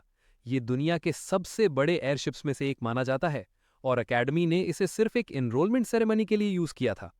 फिर उसे रियलाइज होता है, ये बिल्कुल वर्ल्ड यूनाइटेड अकेडमी के स्टाइल में है। यहाँ हर चीज एक स्टेटमेंट होती है। जैसे ही एयरशिप्स लैंड करते हैं, अलग अलग कंट्रीज के स्टूडेंट्स एक के बाद एक एंटर करने लगते हैं। फिर एक बड़ा सा हाथ पोडियम पर आता है और एक आवाज अनाउंस करती है कि अब सब आ चुके हैं और सेरेमनी स्टार्ट होगी। अगला आधा घंटा स्पीचेस में निकल जाता है। लड़के को तो नींद सी आने लगती है। उसे लगता है कि चाहे एकेडमी कितनी भी एलीट हो, एनरोलमेंट सेरेमनी हर जगह सेम बोरिंग होती है। तभी उसके पास बैठा एक स्टूडेंट खड़ा होता है और अनाउंस करता है कि अब हर कोर्स के टॉप स्टूडेंट स्पीचेस देंगे। सबसे पहले नाम आता है Leon Hart, sword arts course का टॉप स्टूडेंट। जैसे ही वो स्टेज पर आता है, क्राउड में हल्की सी हलचल मच जाती है। लोग विस्पर करने लगते हैं, क्या ये वही बंदा है जिसने एंट्रेंस एग्जाम में एक इंस्टेंट में एग्जामिनर को हरा दिया था? कुछ लोग कहते हैं कि उसका स्वर्ड्समैनशिप एकेडमी के प्रोफेसर्स के लेवल का है। उसे एक true genius of the sword माना जा रहा था। लड़का उसे ध्यान से ऑब्जर्व करता है। उसे लगता है कि लियोन का प्रेजेंस काफी स्ट्रांग है, पर्सनैलिटी भी इंप्रेसिव है, लेकिन उसे याद नहीं आता कि अपनी प्रीवियस लाइफ में उसने इस बंदे के बारे में कोई खास अचीवमेंट सुना हो। लियोन स्टेज पर फैकल्टी को ग्रीट करता है और फिर पोलाइटली पूछता है कि क्या वो अपनी बात फ्रीली बोल सकता है। सबकी नजर अब उस पर टिक जाती है। इंस्ट्रक्टर्स उसे सिग्नल देते हैं कि वो फ्रीली बोल सकता है। बिल्कुल वही जवाब जो वो चाहता था। लियोनहार्ट आगे बढ़ता है और जैसे ही वो बोलना शुरू करता है, उसके पहले ही वर्ड्स सबको स्टंग कर देते हैं। वो कहता है कि उसे एकेडमी के अगेंस्ट एक फॉर्मल कंप्लेंट लॉन्च करनी है, लेकिन उससे पहले वो उन सब स्टूडेंट्स को ग्रीट करता है जो प्रॉपर चैनल से एडमिट हुए हैं। वो बोलता है कि उनके साथ इस एकेडमी का हिस्सा बनना उसके लिए ऑनर है और सबको मिलकर स्ट्राइव करना चाहिए ताकि ग्रेजुएशन के बाद वो दुनिया के लिए कुछ मीनिंगफुल कर सके। क्राउड बिल्कुल रिएक्ट नहीं करता। स्पीच इतनी जेनरिक होती है कि किसी को इंटरेस्ट नहीं आता। सब बस उसकी कंप्लेंट सुनना चाहते हैं। नीचे से कोई अप्लॉज भी नहीं आता, लेकिन लियोन को कोई फर्क नहीं पड़ता। वो अपनी बात कंटिन्यू करता है। फिर अचानक उसका टोन चेंज हो जाता है। उसकी नज़र सीधा हॉल के पीछे खड़ी प्रोफेसर एरियल पर जा टिकती है। वो कहता है कि अनफॉर्चुनेटली उनके बीच एक ऐसा इंसान भी है जिसका यहाँ होना बिल्कुल गलत है, और वो एरियल से पूछता है, क्या वो गलत कह रहा है? आई ऑफ गॉड एरियल का नाम आते ही सबका अटेंशन उस तरफ शिफ्ट हो जाता है। एरियल क्लियरली एक्सपेक्ट नहीं कर रही थी कि उसे डायरेक्टली कॉल आउट किया जाएगा। फिर भी वो कामली स्माइल करती है और जवाब देती है कि यहाँ हर स्टूडेंट एक टफ एग्जाम पास करके आया है। हो सकता है सब लियोन जितने स्ट्रांग ना हो, लेकिन उन्हें एक्सक्लूड करना बिल्कुल सही डिसीजन नहीं होगा। फिर वो थोड़ा शार्प टोन में पूछती है, लियोन उसे टारगेट क्यों कर रहा है? क्या वो ये कहना चाहता है कि उसका आई ऑफ गॉड अनफेयर है? बस यही ओपनिंग लियोन हार्ट को चाहिए थी। वो तुरंत क्लियर करता है कि वो उन स्टूडेंट्स की बात नहीं कर रहा जो एग्जाम से आए हैं। उसका टारगेट है वो स्टूडेंट जिसे एरियल ने बैकडोर से एडमिट किया है, आई ऑफ गॉड स्पेशल एडमिशन के थ्रू। एरियल गुस्सा होने के बजाय हल्का सा हंस पड़ती है। उसे लगता है ये लड़का या तो बहुत कॉन्फिडेंट है या फिर बिल्कुल फियरलेस। लियोन अपना हाथ आगे बढ़ाकर डिमांड करता है कि जो भी स्टूडेंट उस स्पेशल एडमिशन से आया है वो तुरंत आगे आए, अपनी यूनिफॉर्म वापस करे और एकेडमी छोड़ दे। वो क्लियरली बोलता है, तुम यहाँ बिलोंग नहीं करते। पूरे हॉल में साइलेंस छा जाता है। कोई भी मूव नहीं करता। सिर्फ वो 30 स्टूडेंट्स जो उस लड़के को पहचानते हैं उन्हें पता है कौन है, लेकिन बाकी हंड्रेड्स ऑफ स्टूडेंट्स के लिए ये एक मिस्ट्री है। सब क्यूरियोसिटी से इधर उधर देख रहे हैं, और लड़का, वो ऑब्वियसली इतना स्टूपिड नहीं है कि इतने लोगों के सामने खड़ा हो जाए। वो चुपचाप बैठा रहता है। उसके दिमाग में एक ही थॉट है, लियोन इतना हॉस्टाइल क्यों हो रहा है? उसे प्रॉब्लम क्या है? फिर वो सोचता है, अच्छा है लियोन उसका फेस नहीं जानता। अगर वो चुप रहा तो शायद ये मैटर यहीं खत्म हो जाए। तभी एरियल फिर से हल्की सी हंस पड़ती है और कहती है कि इस साल के नए स्टूडेंट्स काफी एनर्जेटिक हैं। लियोन तुरंत रिएक्ट करता है। वो कहता है कि वो बिल्कुल सीरियस है और एकेडमी को बैकडोर एडमिशंस देना बंद करना चाहिए। अगले ही इंस्टेंट एरियल उसके पीछे अपीयर हो जाती है। उसकी आवाज काम है, लेकिन उसमें एक हिडन प्रेशर है। वो पूछती है, क्या लियोन सच में मानता है कि वो उस स्टूडेंट से ज्यादा स्ट्रांग है जिसे उसने चूज किया है? पूरा हॉल एकदम साइलेंट हो जाता है। Leon Hart sword arts course का टॉप स्टूडेंट है, और एरियल इनडायरेक्टली कह रही है कि शायद वो किसी स्पेशल एडमिशन वाले स्टूडेंट से वीकर हो। लियोन खुद भी थोड़ा टेकन अबैक हो जाता है। वो कहता है कि ये जोक थोड़ा ज्यादा हो गया, और ये पॉसिबल ही नहीं कि वो किसी बैकडोर स्टूडेंट से वीकर हो। उसके लिए ये सीधा इंसल्ट था। वो सीधा एरियल की आंखों में देखकर कहता है, वो बिना किसी डाउट के स्ट्रॉन्गर है। एरियल बिल्कुल ऑफेंड नहीं होती। वो बस उसे कामली देखते हुए अगला स्टेप लेने वाली होती है। एरियल को लियोन का एटीट्यूड पसंद आता है। वो कामली कहती है, फिर क्यों ना एक वेजर हो जाए। लियोन हार्ट थोड़ा फ्राउन करता है। उसे समझ नहीं आता कि बेट किस बात पर होगा। उसके लिए तो सिंपल सोल्यूशन था, उस स्पेशल एडमिशन वाले स्टूडेंट को यहीं बुलाओ और अभी डिसाइड कर लेते हैं। अगर वो हार गया तो खुद ही एकेडमी छोड़ देगा। फिर भी कर्टसी के लिए वो पूछ लेता है, स्टेक्स क्या होंगे। एरियल का एक्सप्रेशन थोड़ा सीरियस हो जाता है। वो सीधा बोलती है, एक तरफ उसका पोजीशन इन एकेडमी और दूसरी तरफ उस स्टूडेंट का यहां रहने का राइट। ये सुनते ही लियोन भी शॉक हो जाता है और लड़का भी। लड़के के दिमाग में तुरंत डाउट आता है, एरियल सच में इतना बड़ा रिस्क ले रही है? उसका आर्म अभी भी इंजर्ड है। वो इस स्टेट में लियोन को हरा ही नहीं सकता। क्या एरियल ने ये नोटिस नहीं किया? लियोन आंखें सिकोड़ता है और पूछता है, क्या वो उसे स्पेशल एडमिशन वाले स्टूडेंट से फाइट करवाना चाहती है? एरियल तुरंत मना कर देती है। वो कहती है कि वो इतनी क्रूड चीज कभी नहीं करेगी। अगर लियोन फुल स्ट्रेंथ पर फाइट करेगा तो दूसरा स्टूडेंट शायद सर्वाइव ही न करे, और एक टीचर होने के नाते वो कभी किसी स्टूडेंट की लाइफ को रिस्क पर नहीं डालेगी। ये सुनकर लियोन क्लियरली इरिटेट हो जाता है। उसके टेम्पल पर वेन उभर आती है। वो गुस्से में कहता है, क्या वो उसे प्रवोक कर रही है? अगर ये चैलेंज है तो वो कुछ भी एक्सेप्ट करेगा, चाहे उसमें जान का रिस्क ही क्यों ना हो। लेकिन एरियल बिल्कुल काम रहती है। वो कहती है, फाइट की जगह मॉन्स्टर्स को बेंचमार्क बना देते हैं, ज्यादा सेफ रहेगा। उसे पता था कि लियोन मॉन्स्टर्स के खिलाफ काफी स्किल्ड है। लियोन हल्का सा स्मर्क करता है और कहता है, लगता है एरियल ने उसके बारे में काफी रिसर्च की है। फिर वो पूछता है, एग्जैक्ट टर्म्स क्या होंगे? एरियल सिंपल रूल्स बताती है। दोनों साइड्स को एक डेजिग्नेटेड मॉन्स्टर को किल करना होगा। ये कॉन्टेस्ट राउंड्स में होगा और हर राउंड में मॉन्स्टर और स्ट्रांग होता जाएगा। जो पहले फेल करेगा वो हार जाएगा। अगर एरियल हार गई तो वो अपनी पोजीशन रिजाइन करेगी और सारे स्पेशल एडमिशन स्टूडेंट्स को एकेडमी से निकाल दिया जाएगा। ये सुनकर लड़का अंदर ही अंदर एक लंबी साय लेता है। उसे लगता है ये सब अननेसेसरी मैस है। उसे बस पीसफुली ट्रेनिंग करनी थी, ये सब ड्रामा नहीं। और अगर लियोन हार गया तो सब कुछ एरियल के प्लान के हिसाब से चलेगा। एरियल सीधा लियोन के सामने आकर खड़ी हो जाती है। उसकी आंखों में क्लियर चैलेंज दिख रहा होता है। वो पूछती है, एक्सेप्ट करता है या नहीं? लियोन कॉन्फिडेंट है, लेकिन वो ब्लाइंडली रिस्क नहीं लेता। वो पहले जानना चाहता है कि उसे किस मॉन्स्टर का सामना करना पड़ेगा। ये उसकी अच्छी बात है, कॉन्फिडेंस है, लेकिन स्ट्यूपिडिटी नहीं। एरियल थोड़ा सोचने का एक्ट करती है, फिर कैजुअली बोलती है, क्यों ना पहला टारगेट एक ओगर जनरल हो? अगर ये इजी लगे तो डिफिकल्टी बढ़ा दी जाएगी। ये सुनते ही क्राउड लिटरली एक्सप्लोड कर देता है। Ogre general? उनके लेवल का कोई भी स्टूडेंट उसे कैसे हैंडल करेगा? लेकिन लड़का कंफ्यूज हो जाता है। एरियल ने स्पेसिफिकली ओगर जनरल ही क्यों चूज किया? क्या लियोन सच में सही कह रहा है? क्या इसमें कोई हिडन प्लान है? लियोन गुस्से में टेबल पर हाथ मार देता है। वो कहता है कि वो एरियल की रिस्पेक्ट करता है, लेकिन क्या वो सीरियसली बोल रही है? उसके हिसाब से ओगर जनरल एक ऐसा मॉन्स्टर है जिसे कोई भी इंसान अकेला डिफीट नहीं कर सकता। एरियल कामली क्लैरिफाई करती है, वो अभी के लिए नहीं कह रही, उनके पास पूरा 1 साल होगा। लियोन फिर भी सेटिस्फाई नहीं होता। वो कहता है, अगर कोई इंसान सिर्फ 1 साल ट्रेनिंग करके डिजास्टर क्लास मॉन्स्टर को सोलो कर सकता तो दुनिया में इतनी प्रॉब्लम्स होती ही नहीं। वो डिमांड करता है कि कोई रियलिस्टिक टारगेट चूज करे। उसके हिसाब से जो एरियल कह रही है वो प्रैक्टिकली इम्पॉसिबल है। एरियल के टर्म्स सुनते ही लड़के का मुंह थोड़ा सा खुल जाता है। फिर धीरे से उसके लिप्स पर एक स्माइल आ जाती है। उसे फाइनली समझ आ जाता है कि एरियल एक्चुअली क्या प्लान कर रही है। उधर लियोन हार्ट, जो अभी भी कंप्लीटली अनअवेयर है कि वो ट्रैप में आ चुका है, बोलता ही जा रहा होता है। वो कहता है कि एरियल ने जानबूझकर ऐसा टारगेट चूज किया है जो कोई डिफीट ही नहीं कर सकता, ताकि रिजल्ट कभी क्लियर ही ना हो और बेट बस खत्म हो जाए। वो क्लियरली बोल देता है वो ऐसे टर्म्स एक्सेप्ट नहीं करेगा। एरियल आर्ग्यू नहीं करती, वो बस आगे बढ़कर कामली कहती है, फाइन, एक और कंडीशन ऐड कर देते हैं। अगर रिजल्ट ड्रॉ होता है तो विन लियोन की होगी। ये सुनते ही लियोन एकदम स्टिल हो जाता है। मतलब अगर स्पेशल एडमिशन वाला स्टूडेंट ओगर जनरल को डिफीट नहीं कर पाता तो एरियल ऑटोमेटिकली हार जाएगी और सारे स्पेशल एडमिशन स्टूडेंट्स को एक्सपेल कर दिया जाएगा। एरियल हल्का सा अम्यूज्ड एक्सप्रेशन के साथ उसे देखते हुए पूछती है, अब क्या कहता है?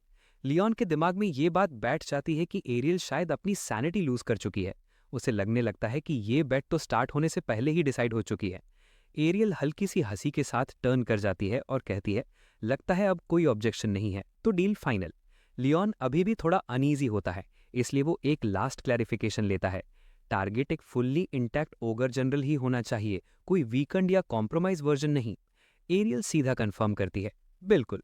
फिर वो कैजुअली अपनी उंगली हवा में मूव करती है, उसकी फिंगर से डीप वायलेट एनर्जी गैदर होने लगती है और एक मैजिकल कॉन्ट्रैक्ट फॉर्म होने लगता है। एक क्विल पेन हवा में अपीयर होता है और टर्म्स लिखने लगता है। कुछ ही सेकंड्स में पूरा कॉन्ट्रैक्ट रेडी हो जाता है, लियोन के सामने फ्लोटिंग। हर डिटेल क्लियरली लिखी होती है। लियोन ध्यान से सब कुछ रीड करता है और जब कोई इशू नहीं मिलता तो वो पेन उठाकर अपना नाम साइन कर देता है। वो बेट एक्सेप्ट कर लेता है। अब उसे फुल कॉन्फिडेंस होता है कि विक्ट्री उसकी ही होगी। फिर भी वो एक बार पूछ लेता है, क्या एरियल को सच में लगता है कि वो लड़का जीत सकता है? एरियल सीधा बोलती है, उसको नहीं पता। सब कुछ डिपेंड करता है कि वो लड़का कितनी मेहनत करता है। इतना कहकर एरियल कामली अपनी सीट पर वापस बैठ जाती है। बाकी इंस्ट्रक्टर्स को लगता है कि वो अपना दिमाग खो चुकी हैं। कुछ लोग तो ये भी सोच रहे होते हैं कि शायद वो रिटायरमेंट का एक्सक्यूज ढूंढ रही हैं। उधर लड़का अपनी सीट पर बैठा हुआ एक लंबी सांस लेता है।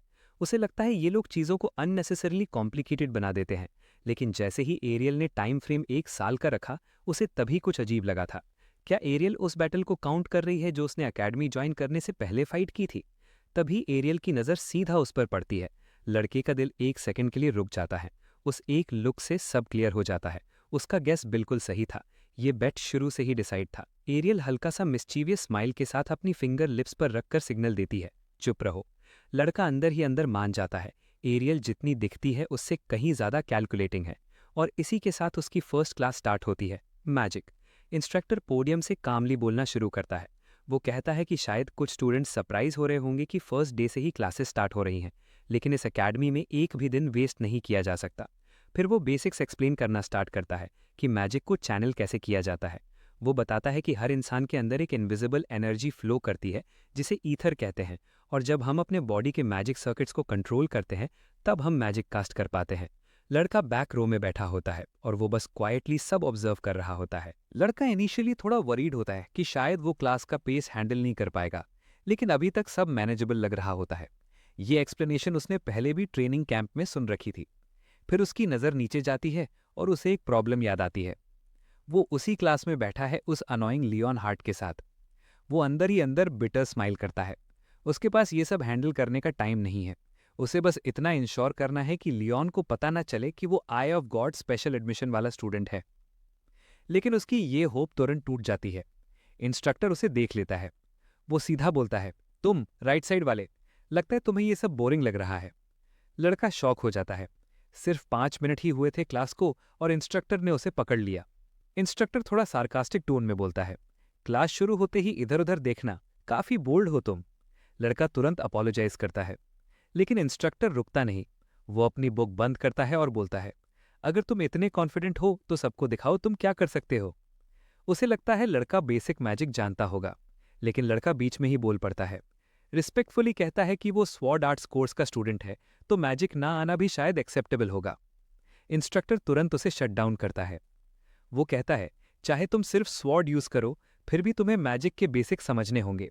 टीम फाइट्स में मेजेस के साथ कोऑर्डिनेट करने के लिए ये जरूरी है। ये सुनते ही लड़का थोड़ा फ्रीज हो जाता है। ये लाइन उसने पहले भी word to word training camp में सुनी थी। मतलब क्या ये वही स्पेल सिखाने वाले हैं? इंस्ट्रक्टर बोलने ही वाला होता है कि लड़का उससे पहले बोल देता है, क्या ये स्पेल ईथर बुलेट है? इंस्ट्रक्टर 1 सेकंड के लिए शॉक हो जाता है। वो पूछता है, तुम्हें पहले से पता है? यूज कर भी सकते हो? लड़का अंदर ही अंदर रिलीव्ड फील करता है। उस हेलिश ट्रेनिंग कैंप का कुछ तो फायदा हुआ। इंस्ट्रक्टर तुरंत एक आइडिया पकड़ लेता है। वो डिसाइड करता है कि डेमोन्स्ट्रेशन होगा, एक डुएल। वो लियोन हार्ट को बुलाता है और पूछता है, क्या वो ईथर बुलेट यूज कर सकता है? लियोन कामली खड़ा होता है और बोलता है, हाँ, वो ट्रेंड है इसमें। और कैजुअली ऐड करता है कि उसकी ट्रेनिंग सिर्फ स्वॉर्ड तक लिमिटेड नहीं है, मैजिक भी उसने पहले ही मास्टर कर लिया था अकेडमी ज्वाइन करने से पहले। फिर वो इनडायरेक्टली वार्निंग देता है कि अगर उसे लड़के के अगेंस्ट मैच करवाया गया तो थोड़ा रिस्की हो सकता है। इंस्ट्रक्टर उस बात को इग्नोर कर देता है। वो बोलता है, सिर्फ ईथर बुलेट यूज होगा, कोई मरेगा नहीं। फिर वो एक बॉम्ब गिरा देता है। वो अनाउंस करता है, तुम्हारे पीछे जो स्टूडेंट है वही इस साल का आई ऑफ गॉड एडमिशन है, बिल्कुल मत रुकना। बस यहीं सब खत्म। पूरा क्लास एक साथ मुड़कर लड़के को देखने लगता है। सब लोग क्यूरियस हैं, कौन है ये आई ऑफ गॉड वाला? लड़के के अंदर एक कोल्ड फीलिंग स्प्रेड हो जाती है। अब वो सडनली सेंटर ऑफ अटेंशन बन चुका है, एक टारगेट। उसे समझ आ जाता है कि ये इंस्ट्रक्टर ने जानबूझकर उसकी आइडेंटिटी एक्सपोज कर दी। इंस्ट्रक्टर उसे एक स्लाई लुक देता है, जैसे कह रहा हो अब दिखाओ कितने स्पेशल हो। लियोन धीरे से खड़ा होता है। उसकी आंखों में गुस्सा क्लियरली दिख रहा होता है। वो बोलता है, ठीक है, अब इसे सिखाना पड़ेगा कि ये अकेडमी क्या चीज़ है। लड़का उसे देखकर जेन्युइनली कंफ्यूज हो जाता है। उसे समझ ही नहीं आता लियोन को प्रॉब्लम क्या है। लियोन अपने जीनियस वाला काम करे और वो अपना स्पेशल एडमिशन वाला, दोनों अपने काम से काम रखे ना। लेकिन क्लियरली ऐसा होने वाला नहीं था। लड़का थोड़ा ऑकवर्ड फील करता है। उसे समझ आ जाता है कि लियोन इतनी आसानी से पीछा नहीं छोड़ने वाला। अगला मोमेंट, दोनों एक दूसरे के सामने खड़े होते हैं, डुएल के लिए रेडी। क्लास के फ्रंट में दोनों सामने खड़े होते हैं। इंस्ट्रक्टर कामली बोलता है कि सिग्नल मिलते ही दोनों एक दूसरे पर अपना ईथर बुलेट फायर करेंगे। लड़का अंदर ही अंदर अनईजी फील कर रहा होता है। उसने मैजिक सिर्फ कुछ दिन ही ट्रेनिंग कैंप में सीखा था। इतना कॉन्फिडेंट होने का कोई रीजन नहीं था। इंस्ट्रक्टर कैजुअली बोल देता है कि कोई मरेगा नहीं, लेकिन बिना इंजरी के बच जाना मुश्किल है। जैसे ही सिग्नल मिलता है, लियोन हार्ट के हाथ में तुरंत ईथर बुलेट फॉर्म हो जाता है। वो कंटेम्प्ट के साथ बोलता है, अब मैं तुम्हें दिखाता हूं हमारे बीच का एक्चुअल गैप। लड़के के पास कोई ऑप्शन नहीं होता। वो भी अपना हाथ उठाता है और ट्रेनिंग कैंप में सीखा हुआ ईथर बुलेट चैनल करता है। अगला मोमेंट, लियोन का ईथर बुलेट फायर होता है और वो छोटा सा होता है, लेकिन लड़के का वो लिटरली कैनन शॉट के साइज का होता है। लियोन के बुलेट से लगभग 300 गुना बड़ा। एक सेकंड के लिए दोनों फ्रीज हो जाते हैं, लेकिन स्पेल ऑलरेडी रिलीज हो चुका होता है। अब उसे रोकना इम्पॉसिबल है। लियोन का चेहरा एकदम पेल हो जाता है। उसे तुरंत समझ आ जाता है अगर ये हिट लगा तो वो बचने वाला नहीं। इंस्ट्रक्टर तुरंत रिएक्ट करता है। वो अपना हाथ आगे करता है और उस पर गोल्डन मैजिक सर्ज होने लगती है। एक स्ट्रॉन्ग बैरियर फॉर्म होता है जो डायरेक्टली उस मैसिव ईथर बुलेट को इंटरसेप्ट करता है। वो लियोन की जान बचा लेता है। इंस्ट्रक्टर खुद भी हिल जाता है। वो सोचता है ये कितना क्लोज था, लेकिन उसे समझ नहीं आता ये लड़का इतना पावरफुल ईथर बुलेट कैसे क्रिएट कर सकता है। वो प्रोसेस कर ही रहा होता है कि बैरियर पर क्रैक्स आने लगते हैं। नेक्स्ट सेकंड पूरा बैरियर टूट जाता है। एक मैसिव शॉक वेव पूरी क्लास में ब्लास्ट करती है। फोर्स इतना ज्यादा होता है कि इंस्ट्रक्टर और लियोंग दोनों पीछे उड़ जाते हैं। बाकी स्टूडेंट्स भी बैलेंस लूज कर देते हैं। आंखें बंद करनी पड़ती है प्रेशर के वजह से। लियोन सीधा पीछे जाकर गिरता है। उसका पूरा बॉडी इम्पैक्ट एब्सॉर्ब करता है। इंस्ट्रक्टर तुरंत उसके पास भागता है और पूछता है, ठीक हो? लियोन का बॉडी ट्रेम्बल कर रहा होता है, लेकिन वो खुद को संभाल कर खड़ा होता है। वो कहता है, मैं ठीक हूं, लेकिन अगर बैरियर नहीं होता तो मैं मर जाता। इंस्ट्रक्टर कंफर्म करता है कि लियोन सीरियसली इंजर्ड नहीं है। फिर उसकी नज़र सीधा लड़के पर जा टिकती है। उसके दिमाग में एक ही थॉट होता है, अगर बैरियर नहीं होता तो ये अटैक डेफिनेटली फेटल होता। वो सोचता है ये लड़का आखिर है कौन। उसे लगता है कि उसे लड़के से प्रॉपरली बात करनी पड़ेगी। उसने इतना पावरफुल ईथर बुलेट तो प्रोफेसर्स में भी नहीं देखा था। उधर लड़का अपने हाथ को देख रहा होता है, जेन्युइनली कंफ्यूज्ड। उसे समझ नहीं आता लियोन का ईथर बुलेट उसके बुलेट से इतना डिफरेंट क्यों था। उसका तो बिल्कुल वीक लग रहा था। क्या ट्रेनिंग कैंप में जो स्पेल उसने सीखा था वो यहाँ के स्पेल से डिफरेंट है?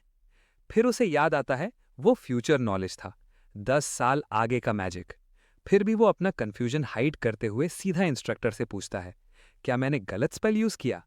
इंस्ट्रक्टर तुरंत मना करता है।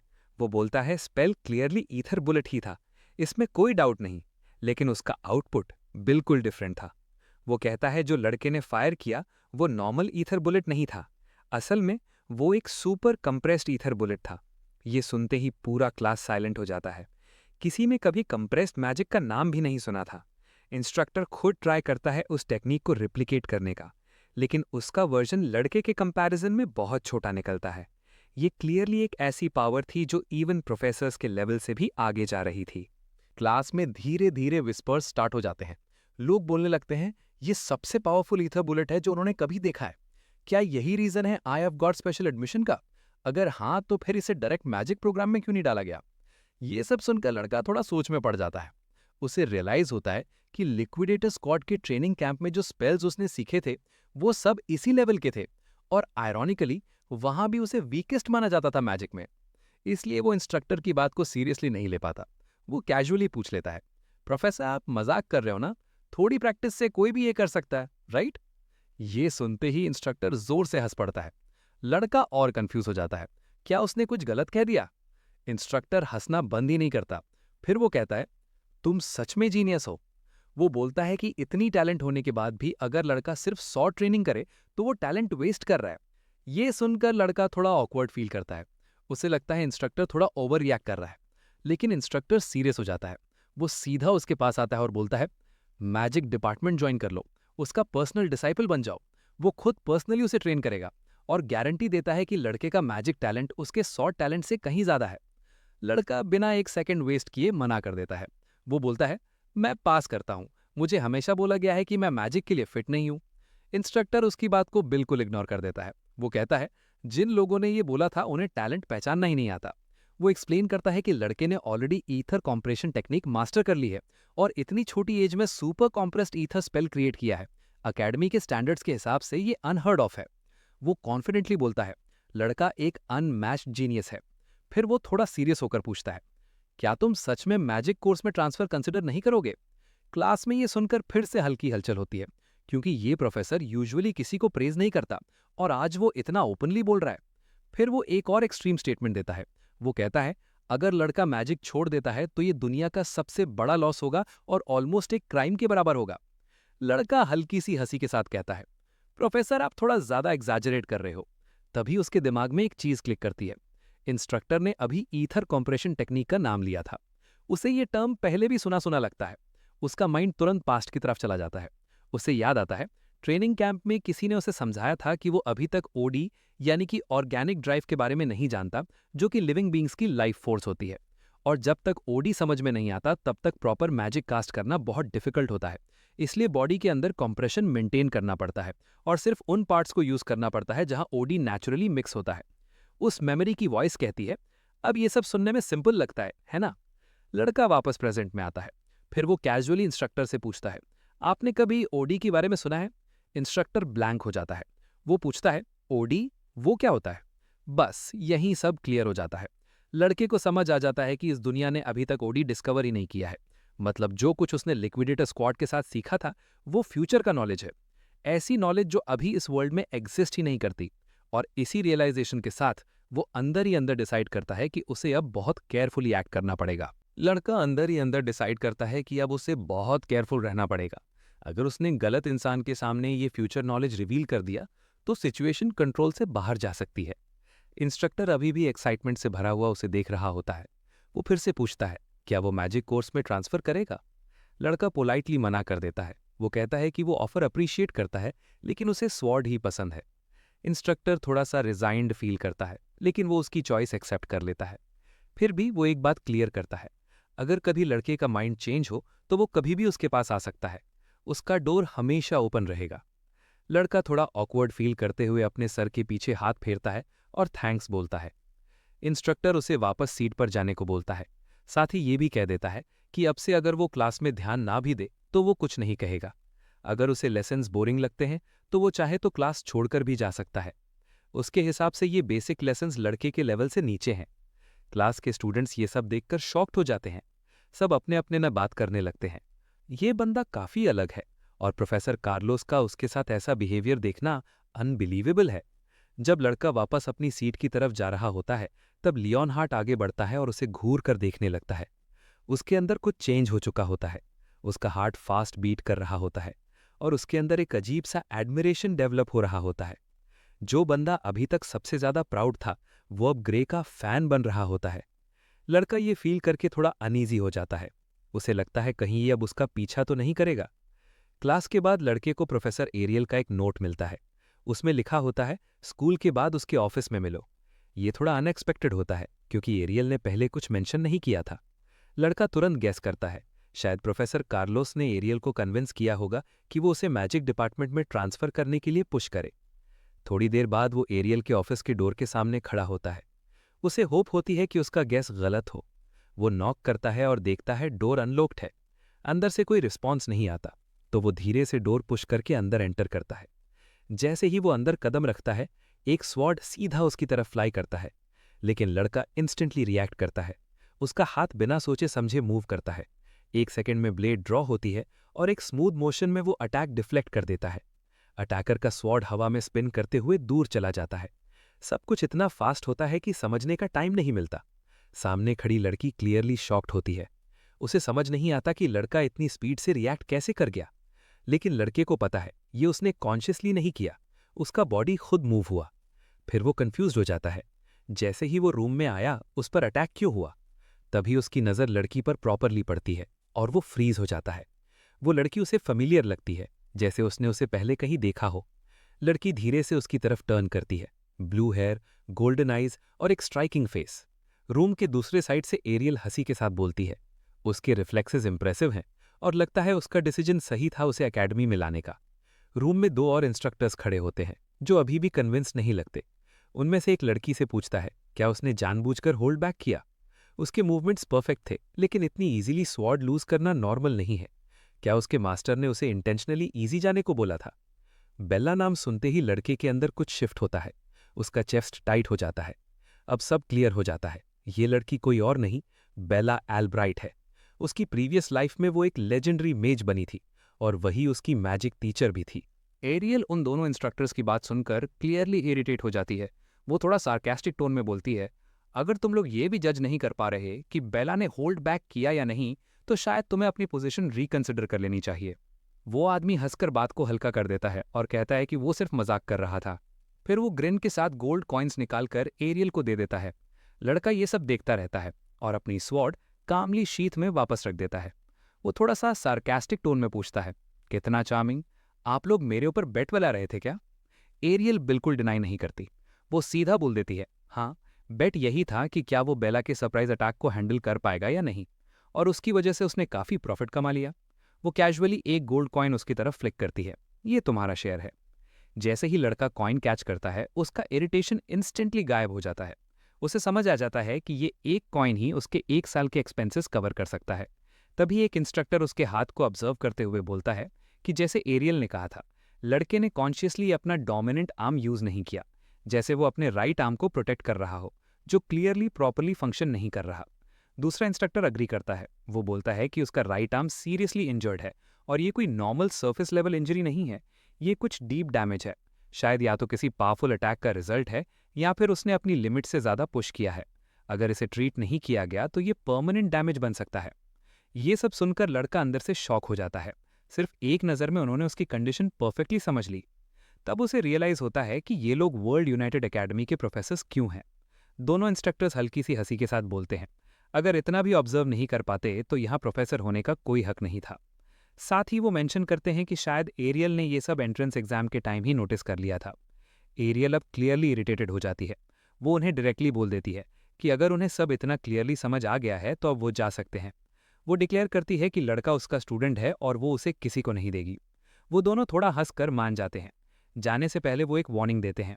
वो कहते हैं कि लड़के में पोटेंशियल है, लेकिन अगर उसका आर्म हील नहीं होता तो वो अकेडमी के स्टैंडर्ड्स तक कभी नहीं पहुंच पाएगा और यहाँ उसे हर स्टेप पे स्ट्रगल करना पड़ेगा। ये बात सीधा लड़के के दिल तक लगती है। उसे क्लियर हो जाता है कि उसे जल्द से जल्द अपना आर्म हील करना होगा। जैसे ही वो दोनों चले जाते हैं, रूम में सिर्फ 3 लोग बचते हैं, एरियल, बेला और लड़का। एरियल एक गहरी सांस लेती है और कहती है, फाइनली थोड़ा पीस मिला। फिर वो सीधा टॉपिक पर आती है। वो बोलती है कि अब मैजिक के बारे में बात करते हैं और साथ ही उस लड़की के बारे में जो उसके पास खड़ी है। एरियल मेंशन करती है कि उसने प्रोफेसर कार्लोस की क्लास में जो हुआ सब सुन लिया है, स्पेशली वो सुपर कंप्रेस्ड ईथर बुलेट वाला इंसिडेंट। कार्लोस खुद उसके पास आया था और लड़के को मैजिक डिपार्टमेंट में ट्रांसफर करने की रिक्वेस्ट की थी, लेकिन एरियल ने मना कर दिया। वो कामली अपनी कॉफी टेबल पर रखते हुए बोलती है, उसकी नज़र से कुछ नहीं बचता। उसे क्लियरली दिखता है कि लड़का स्वॉर्ड के लिए बना है, मैजिक के लिए नहीं। तब लड़का एरियल की आंखें नोटिस करता है और सडनली स्टिल हो जाता है। उसे फील होता है कि उसकी आंखों में कुछ चेंज है, जैसे वो उसे सीधा रीड कर रही हो। एरियल शांत टोन में बोलती है, उसमें नेचुरली कंप्रेशन मैजिक का टैलेंट दिखाई नहीं देता और ना ही ये लगता है कि उसने इसमें प्रॉपर ट्रेनिंग ली है। लड़का थोड़ा गिल्टी फील करता है और चुपचाप चाय का सिप लेता है। उसे समझ आ जाता है कि एरियल की आंखों के सामने झूठ बोलना बेकार है। आखिर वो मान ही जाता है। वो एक्सेप्ट करता है कि उसने स्पेसिफिकली कंप्रेशन मैजिक की ट्रेनिंग नहीं ली। एरियल उसकी बात सुनकर बिल्कुल कंफर्म हो जाती है, ये वही है जो उसने एक्सपेक्ट किया था।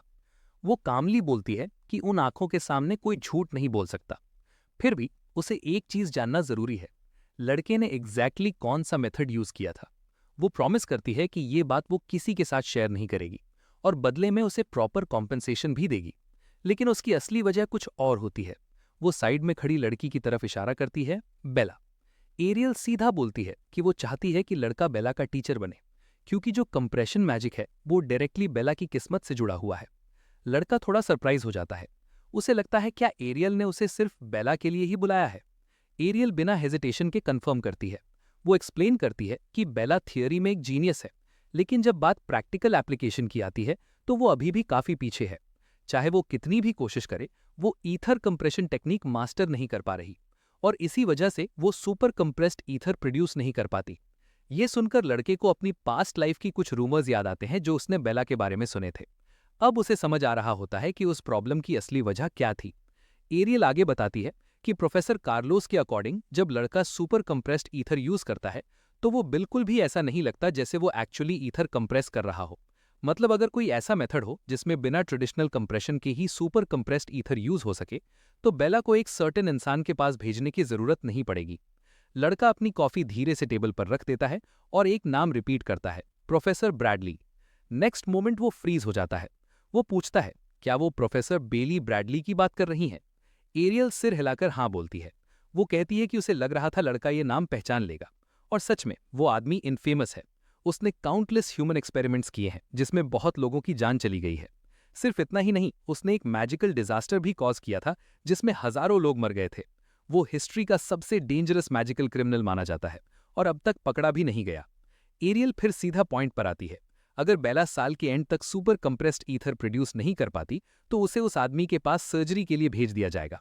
ये सुनकर लड़के के अंदर एक हैवी फीलिंग बैठ जाती है। उसे इंस्टेंटली समझ आ जाता है ये सर्जरी नहीं, सीधा मौत के मुंह में भेजना है। ये जगह एक्सपेरिमेंट से भरी हुई है जहां इंसान के साथ क्या होता है कोई इमेजिन भी नहीं कर सकता। एरियल भी अग्री करती है। वो कहती है कि ऑफिशियली इसे मैजिकल एनहांसमेंट बोला जाता है, लेकिन असल में ये ह्यूमन एक्सपेरिमेंटेशन है। अब बेला की जिंदगी सीधा लड़के के डिसीजन पर डिपेंड करती है। एरियल बताती है कि ये बात पब्लिक नहीं है, लेकिन रूमर्स कहते हैं कि काफी यंग लड़कियां उन एक्सपेरिमेंट्स में मर चुकी हैं। जो जिंदा बची हैं वो भी पूरी तरह टूट चुकी हैं। सिचुएशन क्लियरली डेंजरस और हॉरिफाइंग है। अगर बेला सुपर कंप्रेस्ड ईथर नहीं बना पाती तो उसके पास सिर्फ दो ऑप्शंस हैं, या तो अकेडमी से निकाल दिया जाए या फिर एक्सपेरिमेंट्स का शिकार बने। एरियल का गुस्सा अब क्लियरली दिख रहा होता है। वो कहती है वो बेला को एक्सपेल होता देख लेगी, लेकिन उस आदमी के हाथ उसे कभी नहीं देने वाली। लड़का तुरंत जवाब नहीं देता। वो शांत रहकर सोचता है। उसे पता है जो मैजिक वो जानता है वो इस टाइम पीरियड में एग्जिस्ट ही नहीं करता। अगर वो ये नॉलेज शेयर करता है तो हिस्ट्री का डायरेक्शन चेंज हो सकता है। तब उसकी नजर बेला पर पड़ती है। उसके हाथ हल्की सी कांप रहे होते हैं।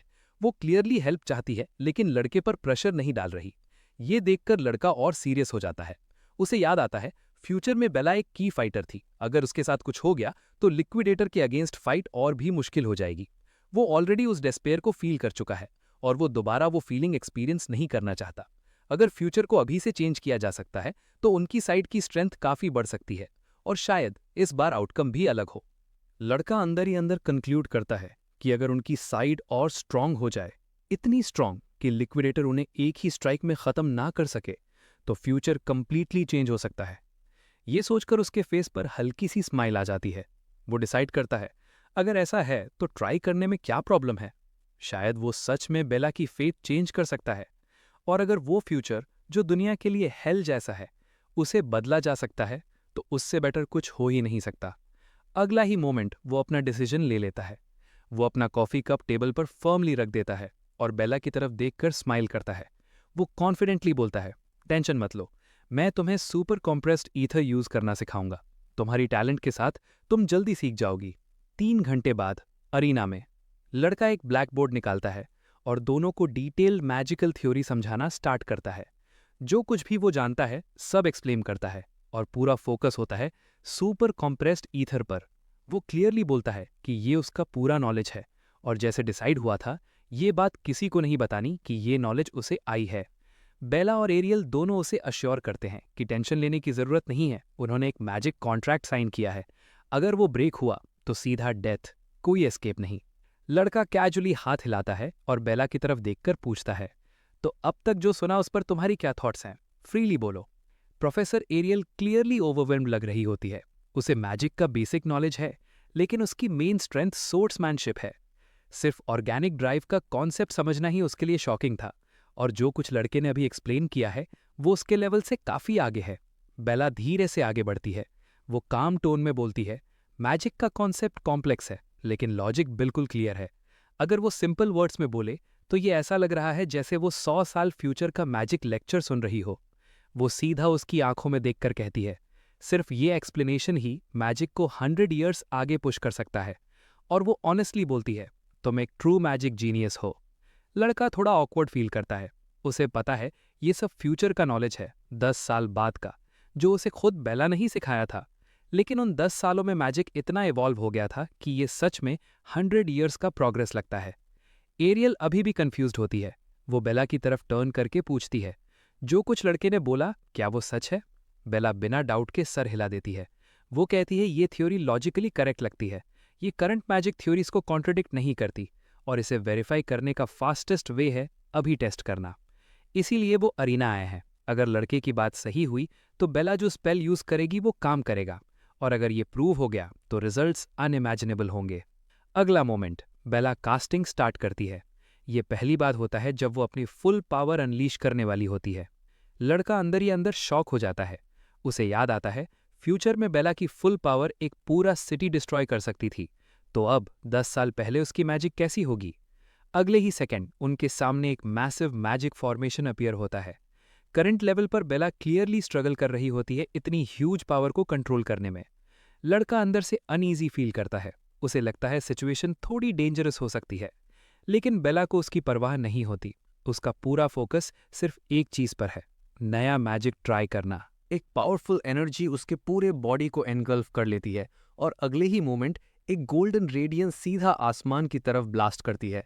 वो वहीं खड़ा रह जाता है, कंप्लीटली स्टैंड। उसे रियलाइज होता है कि बेला, जो अभी अपने प्राइम से 10 साल पहले है, ऑलरेडी इतनी पावरफुल हो चुकी है। तभी तो फ्यूचर में वो कोर फाइटर्स में से एक बनने वाली है। वो मानता है कि अगर बेला ने टाइम पे अपनी मैजिक कंट्रोल नहीं की होती तो वो शायद बच नहीं पाता। तभी एक फ्लेम सीधा उसके फेस की तरफ शूट करता है, लेकिन इम्पैक्ट से जस्ट पहले वो अपनी डायरेक्शन चेंज कर लेता है। उसे समझ आ जाता है कि बेला ने उसे रीडायरेक्ट किया था। बेला खुद काफ़ी एक्साइटेड और खुश होती है, क्योंकि उसने पहली ही ट्राई में ना सिर्फ मैजिक कास्ट किया बल्कि उसे परफेक्टली कंट्रोल भी कर लिया। बेला के कंट्रोल में वो फ्लेम धीरे धीरे शेप लेने लगता है, एक मैसिव फायर ड्रैगन। वो चुपचाप उसे देखकर हैरान रह जाता है और सोचता है कि बेला सच में एक जीनियस है। इतनी कॉम्प्लेक्स मैजिक को उसने इंस्टेंटली समझ लिया और वहीं पे एग्जीक्यूट भी कर दिया। उसके मन में कॉन्फिडेंस आता है कि अगर बेला उसके साथ है तो फ्यूचर में वो एक पूरी generation of powerful mazes train कर सकती है, जो मिलकर लिक्विडेटर का सामना करेंगे। कुछ ही देर में फायर मैजिक उतनी ही तेजी से फेड होने लगती है जितनी तेजी से आई थी। बेला का ईथर कंप्लीटली ड्रेन हो चुका होता है और एग्जॉशन की वजह से वो ग्राउंड पर गिर जाती है। Clear sign of magical over exhaustion. वो तुरंत उसके पास भाग कर जाता है टेंशन में, क्योंकि उसे पता है कि बेला फ्यूचर की सबसे इंपॉर्टेंट होप्स में से एक है। तभी पीछे से एरियल कामली बोलती है कि टेंशन लेने की जरूरत नहीं है, बेला बस सो गई है और उसे कोई वियर्ड आइडियाज नहीं लाने चाहिए। ये सुनकर वो हल्का सा मुस्कुरा देता है और आर्ग्यू नहीं करता। उसके लिए बस इतना काफी है कि बेला सेफ है। हाफ कॉन्शियस स्टेट में बेला आसमान में जलते हुए फ्लेम्स को देखकर सॉफ्टली बोलती है कि ये सब उसकी खुद की ग्रेटनेस नहीं है, बल्कि थियरी की वजह से पॉसिबल हुआ है। वो कहती है कि ग्रे ने जो उसे सिखाया उसकी वजह से वो इतनी easily super compressed ether create कर पाई। लेकिन उसे ये नहीं पता होता कि वो थियरी असल में उसने खुद फ्यूचर में डेवलप की थी, बस उसे पहले ही बता दी गई थी।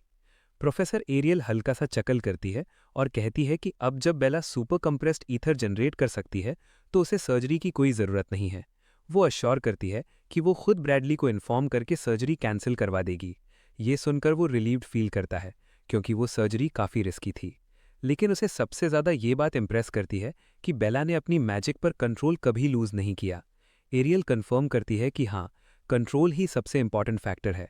वो एक्सप्लेन करती है कि ब्रैडली सर्जरी मैजिकल आउटपुट को इंक्रीज करती है, लेकिन उसके बदले कंट्रोल चला जाता है, क्योंकि ये बॉडी के नेचुरल लिमिटर्स को फोर्सफुली ब्रेक करती है। ये सुनते ही उसके दिमाग में सब कुछ क्लियर हो जाता है। उसे समझ आ जाता है कि प्रीवियस टाइम लाइन में जो विच अपनी इमेंस पावर कंट्रोल नहीं कर पाई थी, उसका रीजन यही सर्जरी थी। एरियल फिर कहती है कि बेला के थ्रू उनका कॉन्ट्रैक्ट कंप्लीट हो चुका है और अब उनकी बारी है अपना प्रॉमिस फुलफिल करने की। वो अपना हाथ उठाकर कहती है कि सबसे पहले वो उसका आर्म ठीक करेगी, नर्व रेस्टोरेशन मैजिक के थ्रू। अगली ही मोमेंट उसके हाथ में ब्लू मैजिकल एनर्जी ग्लू करने लगती है। वो उसे देखकर हैरान रह जाता है जब एरियल अपनी मैजिक उसके आर्म पर अप्लाई करने के लिए उस एनर्जी को प्रेस करती है। एरियल उसके हाथ के बैक पर अपनी मैजिक प्लेस करती है और उसके इंजॉयड राइट आर्म को हील करना स्टार्ट करती है। एक पावरफुल हीलिंग एनर्जी की वेव उसके पूरे आर्म को रैप कर लेती है। फीलिंग काफी कूल और जेंटल होती है, जैसे कोई सूदिंग करंट उसके अंदर फ्लो कर रही हो। हीलिंग मैजिक सरप्राइजिंगली फास्ट काम करती है। प्रोफेसर एरियल ऊपर देखकर पूछती है, कैसा फील हो रहा है? वो अपना रिस्ट रोल करके चेक करता है और रियलाइज करता है कि पहले से काफी बेटर फील हो रहा है। सबसे शॉकिंग बात यह होती है कि उसका रिस्ट ऑलमोस्ट उतनी ही फ्रीडम से मूव कर रहा है जितना पहले करता था। वो ग्रैटिट्यूड से भर जाता है और थैंक यू बोलता है। फिर वो पूछता है कि क्या इसका मतलब ये है कि अब वो अकेडमी में रहने के लिए फुल्ली क्वालिफाइड है। साथ ही उसके दिमाग में डाउट भी आता है, क्या नॉर्मल मैजिकल हीलिंग पोशंस इस इंजरी को फिक्स नहीं कर सकते थे? एरियल ने इतनी इजीली कैसे कर दिया? इस पर प्रोफेसर एरियल हल्का सा हंस कर कहती है कि उसकी नर्व रेस्टोरेशन मैजिक को किसी ऑर्डिनरी हीलिंग पोशन से कंपेयर करना ही गलत है। फिर भी एरियल थोड़ी कंसर्न लगती है। वो पूछती है, क्या तुम्हारा आर्म वैसे ही मूव कर रहा है जैसे पहले करता था? एक बार अपनी स्वॉर्ड से टेस्ट करके देखो। वो साइड में जाता है, धीरे से अपनी स्वॉर्ड ड्रॉ करता है और डिसाइड करता है कि उसकी बात मानकर टेस्ट करे। पहले वो हल्का सा स्विंग करता है, लेकिन कुछ ऑफ लगता है। वो अपने रिस्ट को ध्यान से ऑब्जर्व करता है और फिर दोबारा ट्राई करता है। Swoosh swoosh. वो मल्टीपल स्विंग्स करता है, हर एक को अपनी पुरानी स्पीड से कंपेयर करता है, लेकिन रिजल्ट अभी भी उतना स्मूथ नहीं आता। धीरे धीरे उसके फेस पर कोल्ड स्वेट आ जाता है। वो स्वॉर्ड नीचे करता है और एरियल की तरफ देखकर कहता है, मेरा आर्म अभी भी उतना फ्लूइड नहीं है जितना पहले था। प्रोफेसर एरियल साय करती है और अपने फॉरहेड पर हाथ रखकर कहती है, जैसे मुझे डाउट था। मैंने तुम्हारे नर्व्स रिपेयर कर दिए हैं, लेकिन मेरी मैजिक सोल वुंड को हील नहीं कर सकती। वो कंफ्यूज होकर पूछता है, सोल वुंड? क्या सोल भी कोई रियल फिजिकल चीज होती है? एरियल कामली नॉड करती है और कहती है, हाँ, तुमने सही सुना, सोल रियल है। अभी तक करंट मैजिकल थ्योरी ने इसे कंफर्म नहीं किया है, लेकिन मुझे इस पर पूरा यकीन है। इसका रीजन ये है कि एरियल के पास एक एक्स्ट्रा ऑर्डिनरी एबिलिटी है। वो सोल्स को देख सकती है। ये एक ऐसा सीक्रेट है जो उसने कभी किसी को नहीं बताया। अपनी इस एबिलिटी से वो क्लियरली देख पा रही है कि उसका सोल धीरे धीरे खुद से हील हो रहा है। एरियल एक्सप्लेन करती है कि ये वुंड नेचुरली हील हो जाएगा, बस कंडीशन ये है कि वो अपनी स्वॉर्ड्समैनशिप को लिमिट से ज़्यादा पुश ना करे। टाइम के साथ उसका आर्म कंप्लीटली नॉर्मल हो जाएगा। वो थोड़ा कंफ्यूज होकर पूछता है, मतलब मुझे कुछ टाइम के लिए स्वॉर्ड ट्रेनिंग बंद करनी पड़ेगी? एरियल तुरंत हेड शेक करती है और कहती है, बिल्कुल नहीं, तुम नॉर्मल लेवल पर ट्रेन कर सकते हो, कोई प्रॉब्लम नहीं होगी। अंदर ही अंदर एरियल के मन में एक सवाल चल रहा होता है। वो सोच रही होती है कि आखिर कौन सी स्वॉर्ड्समैनशिप इतनी पावरफुल हो सकती है जो सोल पर ऐसा वोंड छोड़ दे। लेकिन वो ये सवाल डायरेक्टली नहीं पूछती, सिचुएशन समझकर टॉपिक चेंज कर देती है। वो कहती है, वैसे सोल ड्रिवन स्वॉर्ड आर्ट्स का एक प्रेसिडेंट ऑलरेडी एग्जिस्ट करता है। एरियल का एक्सप्रेशन सीरियस हो जाता है। वो नाम लेती है एमी वाइट। फिर वो पूछती है, तुम उसे जानते हो राइट? वही एमी वाइट जो फ्यूचर में अपनी डेथ तक कभी एक भी डिफीट फेस नहीं करती। ये सुनते ही उसका हार्ट एक सेकंड के लिए स्किप कर जाता है। वो एमी वाइट को जानता है, लेकिन ये समझ नहीं पाता कि एरियल यहाँ उसका नाम क्यों ले रही है। इस टाइमलाइन में तो उनका मिलना भी नहीं होना चाहिए। एरियल इतनी श्योर इसलिए है क्योंकि उसका स्वॉर्ड स्टाइल बिल्कुल एमी के स्टाइल जैसा लगता है, ऑलमोस्ट आइडेंटिकल। इतना सिमिलर कि कोइंसिडेंस नहीं हो सकता। लेकिन ध्यान से देखने पर कुछ सटल डिफरेंसेस भी हैं। एरियल रियलाइज करती है कि जिसने उसे ट्रेन किया है वो शायद एमी वाइट से भी एक लेवल ऊपर है। ये बात समझकर एरियल जेन्युइनली पजल्ड हो जाती है और उसके माइंड में और भी क्वेश्चंस उठने लगते हैं। एरियल कामली कहती है कि कुछ सालों में एमी उस लेवल तक पहुंच जाएगी जहां उसका मास्टर अभी है। एरियल की इतनी शार्प ऑब्जर्वेशन उसे थोड़ा अनईजी कर देती है। उसे लगता है कि एरियल ने ये भी फिगर आउट कर लिया। लेकिन चाहे एरियल कितनी भी इंटेलिजेंट हो, वो ये कभी गैस नहीं कर सकती कि जिसने उसे ट्रेन किया है वो खुद एमी वाइट है, लेकिन 10 साल फ्यूचर की। वो बस इतना ही बताता है कि उसने अपने होम टाउन के एक डोजो में ट्रेनिंग ली थी। फिर वो डाउट क्लियर करने के लिए पूछता है, क्या सोर्ड आर्ट सच में सोल को डैमेज कर सकती है? एरियल सीधा हेड शेक करती है और कहती है, बिल्कुल नहीं, ऑर्डिनरी सोर्ड आर्ट्स कभी सोल डैमेज नहीं कर सकती। वो आगे एक्सप्लेन करती है कि नॉर्मल सोर्ड टेक्निक से किसी को एक ही स्ट्राइक में डिफीट करना ही मुश्किल है। पूरे सराउंडिंग एरिया के गोस्ट्स और ट्रीज को एक साथ कट कर देना तो दूर की बात है। ये क्लियरली उस मोमेंट की तरफ रेफरेंस होता है जब उसने ओगर जनरल को एक ही स्ट्राइक में काट दिया था। उसे तुरंत समझ आ जाता है, एरियल ऑलरेडी जानती थी। एरियल हल्की सी स्माइल के साथ कहती है, ऑफ कोर्स मुझे पता था, इसीलिए वो बेट मेरे लिए कभी गैम्बल था ही नहीं। उसने बताया कि उसने उस जगह के रिमेन्स देखे थे और वो सीन इतना शॉकिंग था कि इवन सबसे एडवांस्ड क्लीविंग मैजिक भी वैसा रिजल्ट प्रोड्यूस नहीं कर सकती। तभी उसने सस्पेक्ट किया कि उसके अंदर कोई मिस्टीरियस पावर है और उसने उसका यूज किया। उसका गेस बिल्कुल सही होता है। वो तुरंत पूछता है, क्या आप अपनी आइज से उस पावर को देख सकती है? एरियल की आंखों में हल्का सा चेंज आता है। वो धीरे से कहती है, हाँ, मैं देख सकती हूँ। एक पावर है जो सीप कर रही है, एक डोर के पीछे से, और वो डोर चेन से बंधा हुआ है। ये सुनते ही वो अंदर से हिल जाता है। ये कुछ ज्यादा ही सीरियस हो रहा है।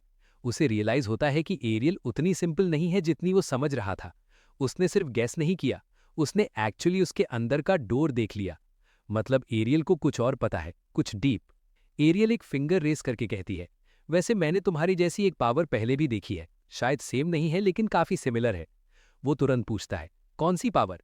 क्या कोई और भी है जिसके पास मेरे जैसी एबिलिटी है? एरियल का जवाब सीधा और फर्म होता है, हाँ, लेकिन मुझे नहीं लगता कि वो ह्यूमन है। उन्हें लिक्विडेटर कहते हैं। ये नाम सुनते ही वो अपना कंपोजर लूज कर देता है। उसके दिमाग में सवाल ही सवाल उठने लगते हैं। एरियल को लिक्विडेटर के बारे में कैसे पता है? और इस टाइमलाइन में इसका जिक्र क्यों हो रहा है? एरियल उसका रिएक्शन नोटिस कर लेती है और कहती है, तुमने इसका नाम सुना है, राइट? वो कैजुअली ऐड करती है कि शायद ये उतना अननोन नहीं है जितना उसने सोचा था, और फिर कहती है कि जब वो इतनी एडवांस्ड मैजिक थ्योरी जानता है तो ये भी उतना सरप्राइजिंग नहीं होना चाहिए। वो थोड़ा ऑकवर्ड फील करता है क्योंकि सच ये है कि उसकी नॉलेज फ्यूचर से आई है और इस एरा में अभी तक डेवलप भी नहीं हुई है। एरियल क्यूरियस टोन में पूछती है, तुम लिक्विडेटर के बारे में कितना जानते हो? मुझे सब बताओ। वो हेजिटेट करता है। उसे समझ नहीं आता कि कितना शेयर करे। सच बताने पर भी शायद कोई बिलीव नहीं करेगा। इसीलिए वो सिर्फ इतना कहता है कि लिक्विडेटर ह्यूमैनिटी के लिए एक एक्सट्रीम थ्रेट है, बहुत पावरफुल है, और उसे या तो अपीयर होने से पहले रोकना होगा या फिर डिस्ट्रॉय करना होगा, चाहे जो भी कॉस्ट हो। एरियल थोड़ी देर सोचती है, फिर नॉड करती है। स्ट्रॉन्ग स्टैंस है, लेकिन मैं अग्री करती हूँ, ये बहुत डेंजरस है। फिर वो एक सीरियस बात बताती है, फिर भी बेली और ब्रैडली अपने एक्सपेरिमेंट्स कंटिन्यू कर रहे हैं। ये सुनते ही वो एकदम फ्रीज हो जाता है। वो शॉक में पूछता है, उस पागल इंसान का इस सब से क्या कनेक्शन है? एरियल ठंडी सी स्माइल के साथ कहती है, सब कुछ, कनेक्शन काफी डीप है। और फिर वो रिवील करती है कि उसके नॉलेज के अकॉर्डिंग लिक्विडेटर वही एंटिटी है जिसे ब्रैडली क्रिएट करने की कोशिश कर रहा है। ये सुनते ही वो बिल्कुल स्टिल हो जाता है। उसके दिमाग में सिर्फ एक ही बात घूम रही होती है, लिक्विडेटर ह्यूमंस ने क्रिएट किया था। फिर उसे कंफ्यूजन होती है, अगर ऐसा है तो फ्यूचर में उसने कभी इसके बारे में क्यों नहीं सुना। लेकिन जब वो प्रीवियस टाइमलाइन को याद करता है, उसे रियलाइज होता है कि अकेडमी के लोग पहले से जानते थे कि लिक्विडेटर आने वाला है। तब उसके दिमाग में एक डेंजरस पॉसिबिलिटी आती है, ऐसी जो उसकी रीढ़ की हड्डी तक ठंडी कर देती है। क्या ये हो सकता है कि अकेडमी शुरू से ही लिक्विडेटर को समन करने में इन्वॉल्व थी? अगर ये सच है तो सब कुछ यहीं से स्टार्ट हुआ था। बिना सोचे समझे वो तुरंत बोल पड़ता है, एरियल, हमें ये एक्सपेरिमेंट रोकना होगा। एरियल भी उसकी बात से अग्री करती है, लेकिन सिचुएशन उतनी सिंपल नहीं है। वो बताती है कि जो प्रोफेसर ये एक्सपेरिमेंट चला रहा है वो रैंक में उसके बराबर है, इसलिए उसके पास अथॉरिटी नहीं है इसे डायरेक्टली शट डाउन करने की। वो ये भी बताती है कि उसने ऑलरेडी हायर अप्स को कन्विंस करने की कोशिश की थी, लेकिन उन्होंने मना कर दिया।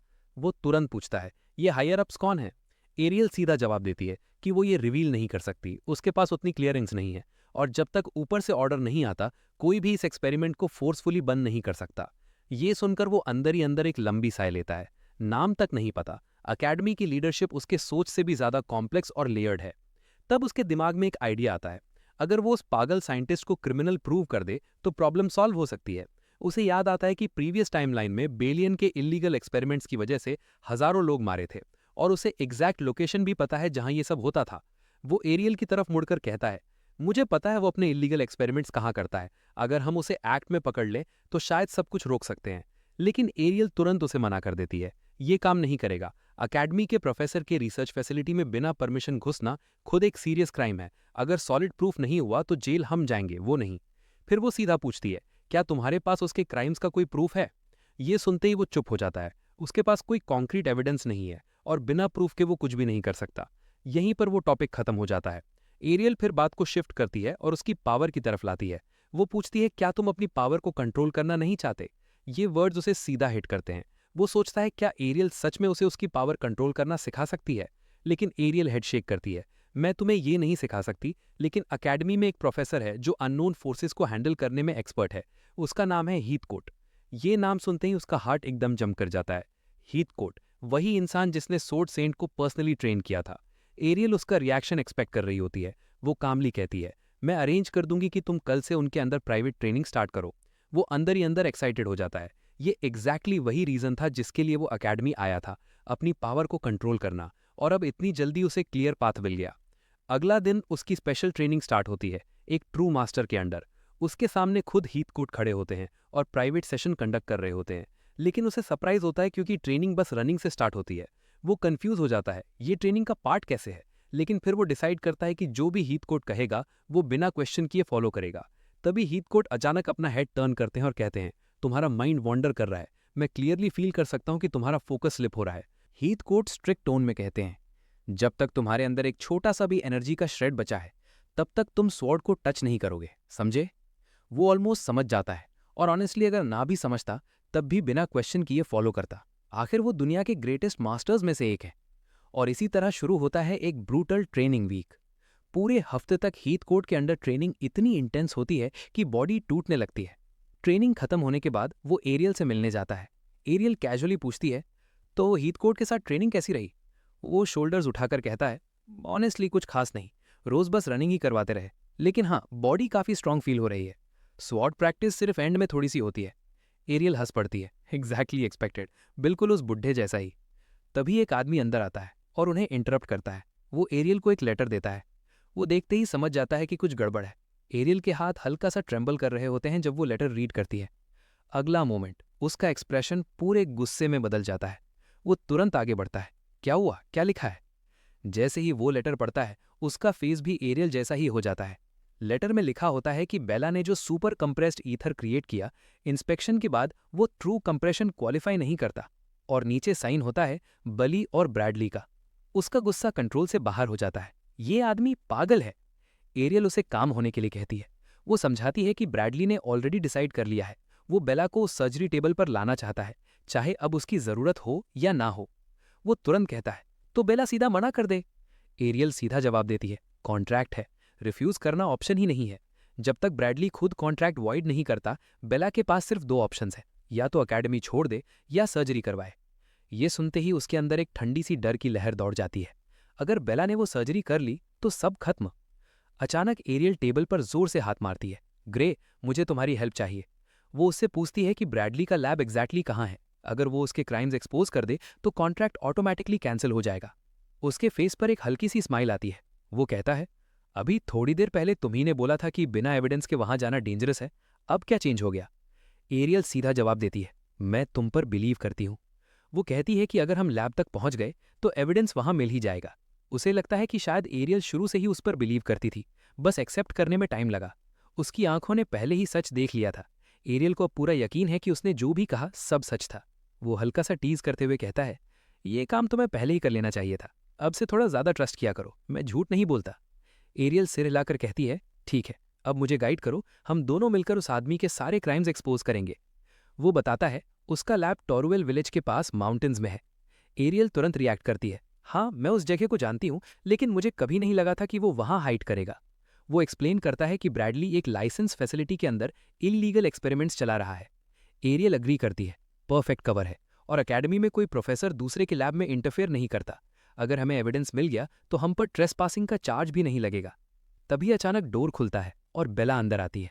उसका फेस देखकर ही पता चल रहा होता है कि वो डीपली डिस्टर्ब्ड है। वो धीरे से कहती है, प्रोफेसर ग्रे, मुझे ये लेटर मिला है आज।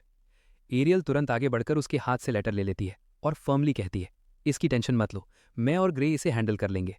बेला उन दोनों को देखती है और उसे महसूस होता है कि एरियल क्या प्लान कर रही है। प्रोफेसर एरियल ने जब सुना कि वो सिर्फ उसके लिए उन लोगों का सामना करने वाली हैं, तो वो थोड़ी देर के लिए रुक गईं। उनके होठों पर हल्की सी स्माइल आई और उन्होंने सीधा बेला की तरफ देखकर कामली कहा कि एक ही काफी है। बेला क्लियरली टेंशन में थी और उसने तुरंत ग्रे की तरफ देखा। ग्रे ने बिना डिले किए बोल दिया कि वो भी साथ जाएगा। बेला ने भी सेम बात रिपीट की। ये उसकी लाइफ का मैटर था तो वो पीछे नहीं रह सकती थी।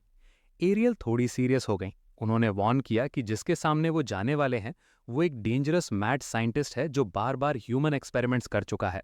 अगर वो उन दोनों के हाथ लग गए तो क्या होगा कोई प्रेडिक्ट नहीं कर सकता, इसलिए वो उन्हें साथ ले जाने के अगेंस्ट थी। लेकिन ग्रे ने कामली ओपोज किया। उसने एक्सप्लेन किया कि एरियल का अकेला जाना ज्यादा रिस्की है। अगर वो अपनी वही पावर यूज करे जो उसने ओगर जनरल के अगेंस्ट की थी तो वो हेल्प कर सकता है। साथ ही उसने ये भी पॉइंट आउट किया कि अगर एरियल के साथ कुछ हुआ तो उसका खुद का एडमिशन भी खतरे में पड़ जाएगा। उसने सीधा बोला कि उन्हें अपनी किस्मत का डिसीजन खुद लेने का हक है और वो दोनों सिर्फ हेल्प करेंगे, बर्डन नहीं बनेंगे। एरियल ने दोनों को देखा, कुछ सेकंड्स तक चुप रहीं, फिर एक हैवी साई के साथ मान गईं।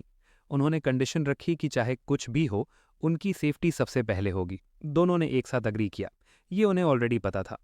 इसके बाद तीनों माउंटेन की तरफ निकल पड़ते हैं। ग्रे उन्हें लीड करता है और एक हिल साइड में छुपी हुई बिल्डिंग के पास ले जाता है। बेला उस जगह को देखकर शॉक हो जाती है और पूछती है क्या सच में यहीं इलीगल एक्सपेरिमेंट्स होते हैं। एरियल कंफर्म करती है कि डाउट करने की जरूरत नहीं, वो लोग यहाँ एविडेंस ढूंढने आए हैं। ग्रे कॉन्फिडेंटली ऐड करता है कि टारगेट यहीं है। एरियल बताती है कि ब्रैडली अभी मैजिक एसोसिएशन मीटिंग में होना चाहिए, मतलब वो अंदर नहीं होगा, बट एंट्रेंस ट्रैप हो सकता है। प्लान सिंपल था, साइड से एंट्री लेकर सीधा एविडेंस कलेक्ट करना। बेला एक बार फिर हेजिटेट करती है और पूछती है क्या एरियल सच में उसके लिए इतना रिस्क ले रही हैं। इससे पहले एरियल आंसर देती, ग्रे इंटरवीन करता है और कहता है कि ये सिर्फ बेला के लिए नहीं बल्कि पूरी दुनिया के लिए है, ये एक्सपेरिमेंट्स रुकना जरूरी है। सिग्नल मिलते ही तीनों अटैक कर देते हैं। ग्रे सबसे फास्ट मूव करता है और आगे निकल जाता है। एरियल के हाथ में फायर मैजिक गैदर होता है और एक ही अटैक में साइड वॉल डिस्ट्रॉय हो जाती है। उनकी पावर देखकर ग्रे भी थोड़ा स्टंड हो जाता है। ये स्टेल्थ मिशन कम और फुल असॉल्ट ज्यादा लग रहा था। जैसे ही वो अंदर एंटर करते हैं सब फ्रीज हो जाते हैं। अंदर का सीन हॉरिफाइंग था, हर जगह डेड बॉडीज पड़ी हुई थी। ये सब ब्रैडली के टेस्ट सब्जेक्ट्स थे। एविडेंस ढूंढने की जरूरत ही नहीं थी क्योंकि एविडेंस हर तरफ पड़ा था। थोड़ा आगे उन्हें एक रिचुअल ऑल्टर जैसा स्ट्रक्चर दिखता है। बेला विजिबली शेकन हो जाती है और पूछती है अब क्या करें, एविडेंस कलेक्ट करें या सर्वाइवर्स ढूंढें। ग्रे सीरियस टोन में बताता है कि उनके पास टाइम बहुत कम है। अगर वो ज्यादा देर रुक गए तो ब्रैडली कभी भी वापस आ सकता है और फिर सिचुएशन कंट्रोल के बाहर चली जाएगी।